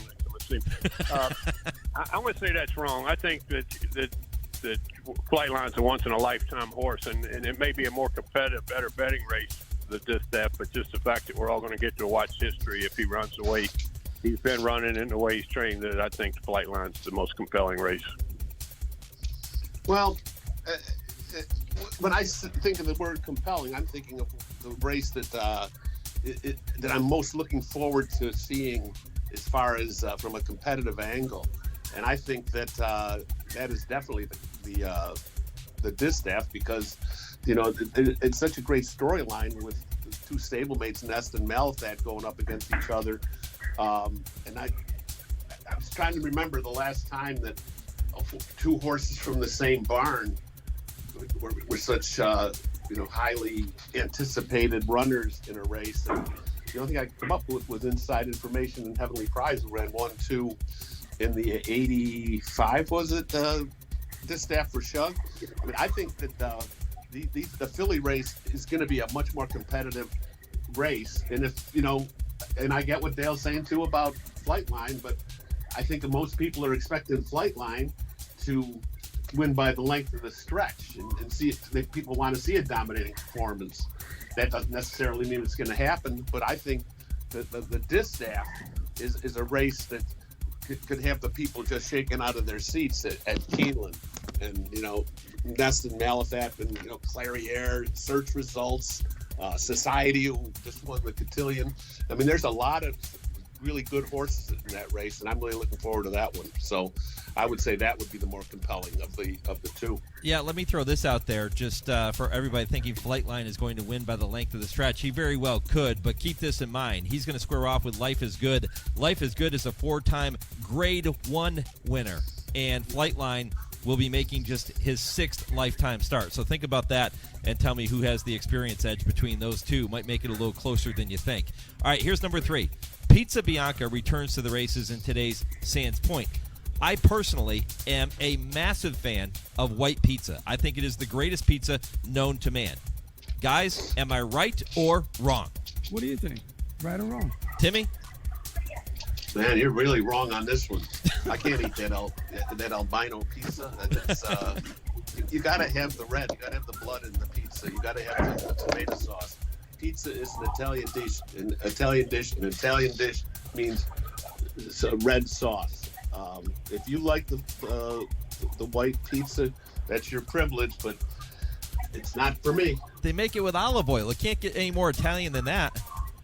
I don't care if they make it with any kind of oil. I don't care if they make it with gas oil, auto oil. You got to have the red stuff on the pizza. Dale, put him in this place. Am I right or wrong? Timmy, you're 100% right. I wouldn't know what a white pizza tastes like because I would never order one. There you go. So I'm not good for this argument, but I never will be able to answer that question. Because when I call Papa, he brings me a red pizza. All right, we are that's right or wrong. We'll bring that segment back again next week for you, as we do each and every week. One more quick topic before we get to our final parting shot, the West Point of the Week, presented by West Point Thoroughbreds. We're down to about 5 minutes, guys, so we'll keep this one short. But the Jockey Club just released their live foal report this week, which shows a 2.2% dip in the number of foals reported. They project the 2022 foal crop is going to reach roughly 18,700. And to give you just a little bit of context, 15 years ago, that number was over 37,000. 10 years ago, it was over 23,000. Is it time to sound the alarm? And how should racing be dealing with this downward trend? Dale, you want it first? Yes, racing should stay out of it. Economics will fix the problem. You wait and see how many mares there are in foal next year after the way the sales were and the purchase increases. Everything that need to be done to grow the breeding industry has been done, and sit back and watch it rise. It does always seem to come back, and if people are sounding the bell, I mean, just look at what the Keeneland sales were just last month. What, $400 million, the highest ever in history. Yeah, there's less foals, but they're still buying these horses. I think that horse racing is going to be fine. Let's not panic on this. It will come back. It always has.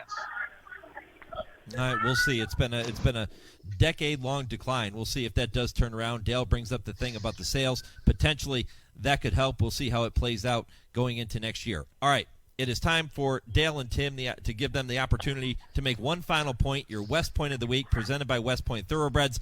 Don't forget to experience the lifestyle of thoroughbred ownership with the gold standard in racing partnerships for more than 30 years. That's West Point Thoroughbreds. And here's what you do. If you want to learn about being an owner in our sport, text HORSE to 66866. That's HORSE to 66866, and you can learn about ownership from the great folks at West Point Thoroughbreds. The gold standard in racing partnerships, message, and data rates may apply. All right, guys. Timmy, I'll come to you first. It is time for your parting shot. What is your West Point of the Week?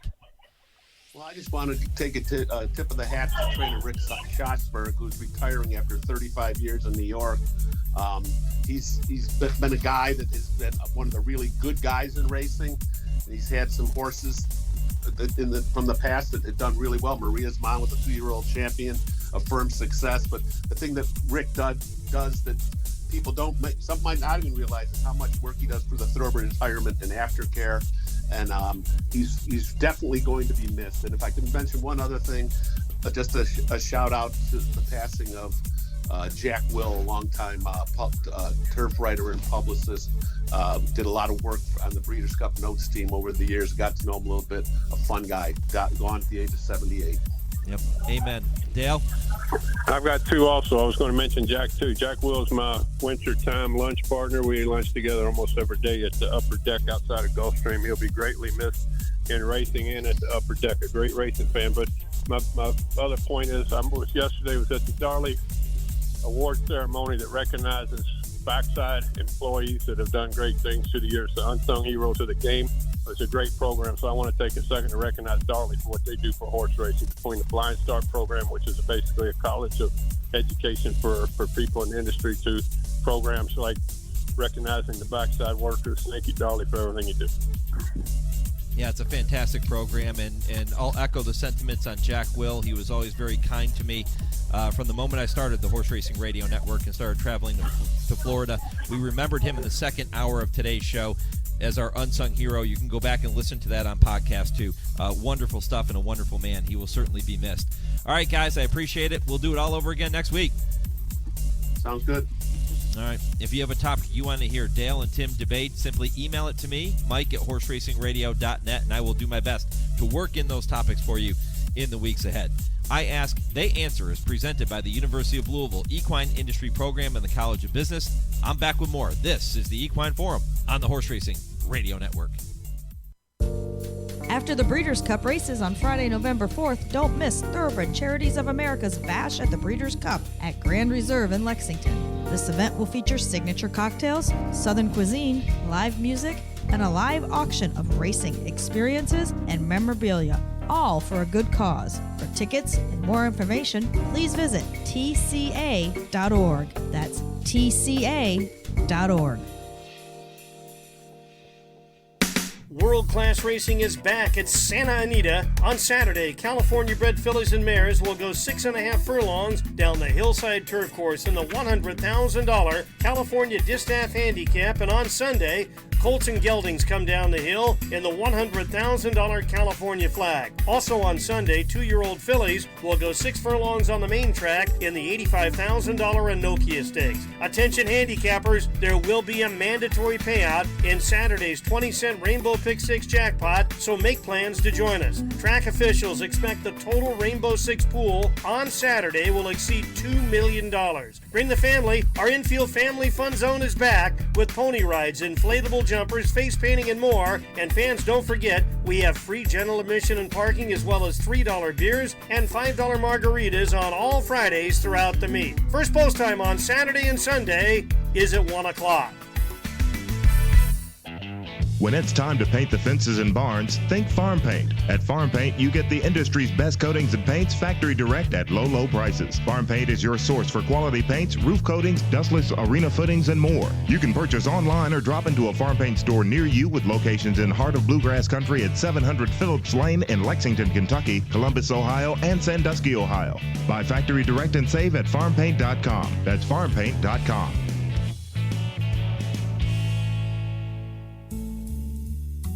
Hi, Tony. Hey, Matthew. There's a reason why Tony's Steaks and Seafood is my favorite restaurant. It's because I want to feel part of the family. Isn't that right, Tony? That's right. There's a saying on the wall that I truly believe in. There's always room for one more at our table. We just want you to be part of our family. And believe me, you will be. It's Tony's Steaks and Seafood right across from Triangle Park. Visit them at TonySteaksandSeafood.com. And they're off in the Breeders' Cup Classic. Don't miss HRRN's Breeders' Cup Countdown shows, Tuesday through Thursday of Breeders' Cup Week. Mike Penna, Bobby Newman, and Jude Feld will bring you up-to-the-minute news and analysis every morning leading up to the Breeders' Cup World Championships at Keeneland. The Breeders' Cup Countdown, presented by Hillendale Farms, 8 to 10 a.m. Eastern, during Breeders' Cup Week. Go to horseracingradio.net for more information or to listen live. You're listening to the Equine Forum on HRRN, presented by TwinSpires. Top of the stretch, 8 to fast to catch. Has Couthen past Regal Warrior. Is Cactus Charlie out of the middle of the track. Not Abroad is driving hard in fourth. 3 to make up and a furlong and a half left to go. Then it's back to Fred High. 8 to fast to catch. Tackled by Cactus Charlie to the outside. A furlong left to go. 8 to fast to catch. Holding sway. Cactus Charlie diving to the inside. One more try. And it's 8 to fast to catch. They can't catch. 8 to fast to catch in the Classic. Ain't too fast to catch, does it in style. Well, he proved that he was too fast to catch in 2011 under Sheldon Russell for trainer Tim Keefe. 8 too fast to catch, winning the Maryland Million Classic, the only horse, by the way, to win that race on 3 different occasions. He won it in 2011, 2013, and 2014. And I wanted to play that rejoin for you in that stretch call because next week, beginning on Tuesday, we will kick off Maryland Million Week here on the Horse Racing Radio Network, and it is all presented by our friends at Anchor and Hope Farm. And I'm sure Dave Rodman will probably make another appearance or two throughout the week, and I'm hoping to have trainer Tim Keefe for you on Trainer Talk next Wednesday evening at 6 Eastern. So stay tuned for that. We'll look back on 8 too fast to catch and some of the other top runners that Tim Keefe has been around over the years. But Maryland Million Week begins on Tuesday, all presented by Anchor and Hope Farm. You'll hear plenty of content pertaining to the Maryland Million, which, by the way, takes place next Saturday, October 22nd. All right, don't forget that you won't want to miss any of the coverage of fall racing, including the Breeders' Cup, like only Blood Horse Daily can bring you. Follow the races and news throughout the day on the popular Blood Horse Daily app or have an email sent to you once a day. Both of those are free. Be a part of the widest reaching news platform. Simply go to bloodhorse.com/daily. That is bloodhorse.com/daily and sign up now. All right, well, counting down to the Breeders' Cup World Championships, we continue to edge ever closer, now just 20 days away, and we will be there all week long with our exclusive radio coverage. We kick things off on Tuesday morning, 8 to 10 a.m. Eastern, with the first of 3 Breeders' Cup countdown shows presented by Hillendale at Alapa. Those are Tuesday, Wednesday, Thursday morning. Interviews with owners and jockeys and trainers and handicappers to get you ready for the big days. And then on Friday and Saturday, you will hear every single Breeders' Cup race with us exclusively here on HRRN. Our award-winning team will be based at Keeneland to bring you coverage of every race, all 14. The only place you'll hear the Breeders' Cup on radio is with us on the Horse Racing Radio Network. You can head over to our website, horseracingradio.net, to check out a complete Breeders' Cup week schedule, listing of affiliates, and SiriusXM channel information. Don't forget you can check out the podcast of this show on major podcast platforms and on our website, horseracingradio.net, and, of course, all the special segments podcast for you as well. My thanks to all of our guests for making the show possible this morning, talking about racing at Keeneland and Aqueduct and looking back on some big races out in California and that wonderful remembrance of Jack Will, who left us this past week. My thanks to my producer, Lee Delapina, in our Lexington studio. To Chauncey for handling all of our social media. I'm Mike Penna. Thanks to all of you for listening and for participating with me here this morning as well. Why not? Go Steelers.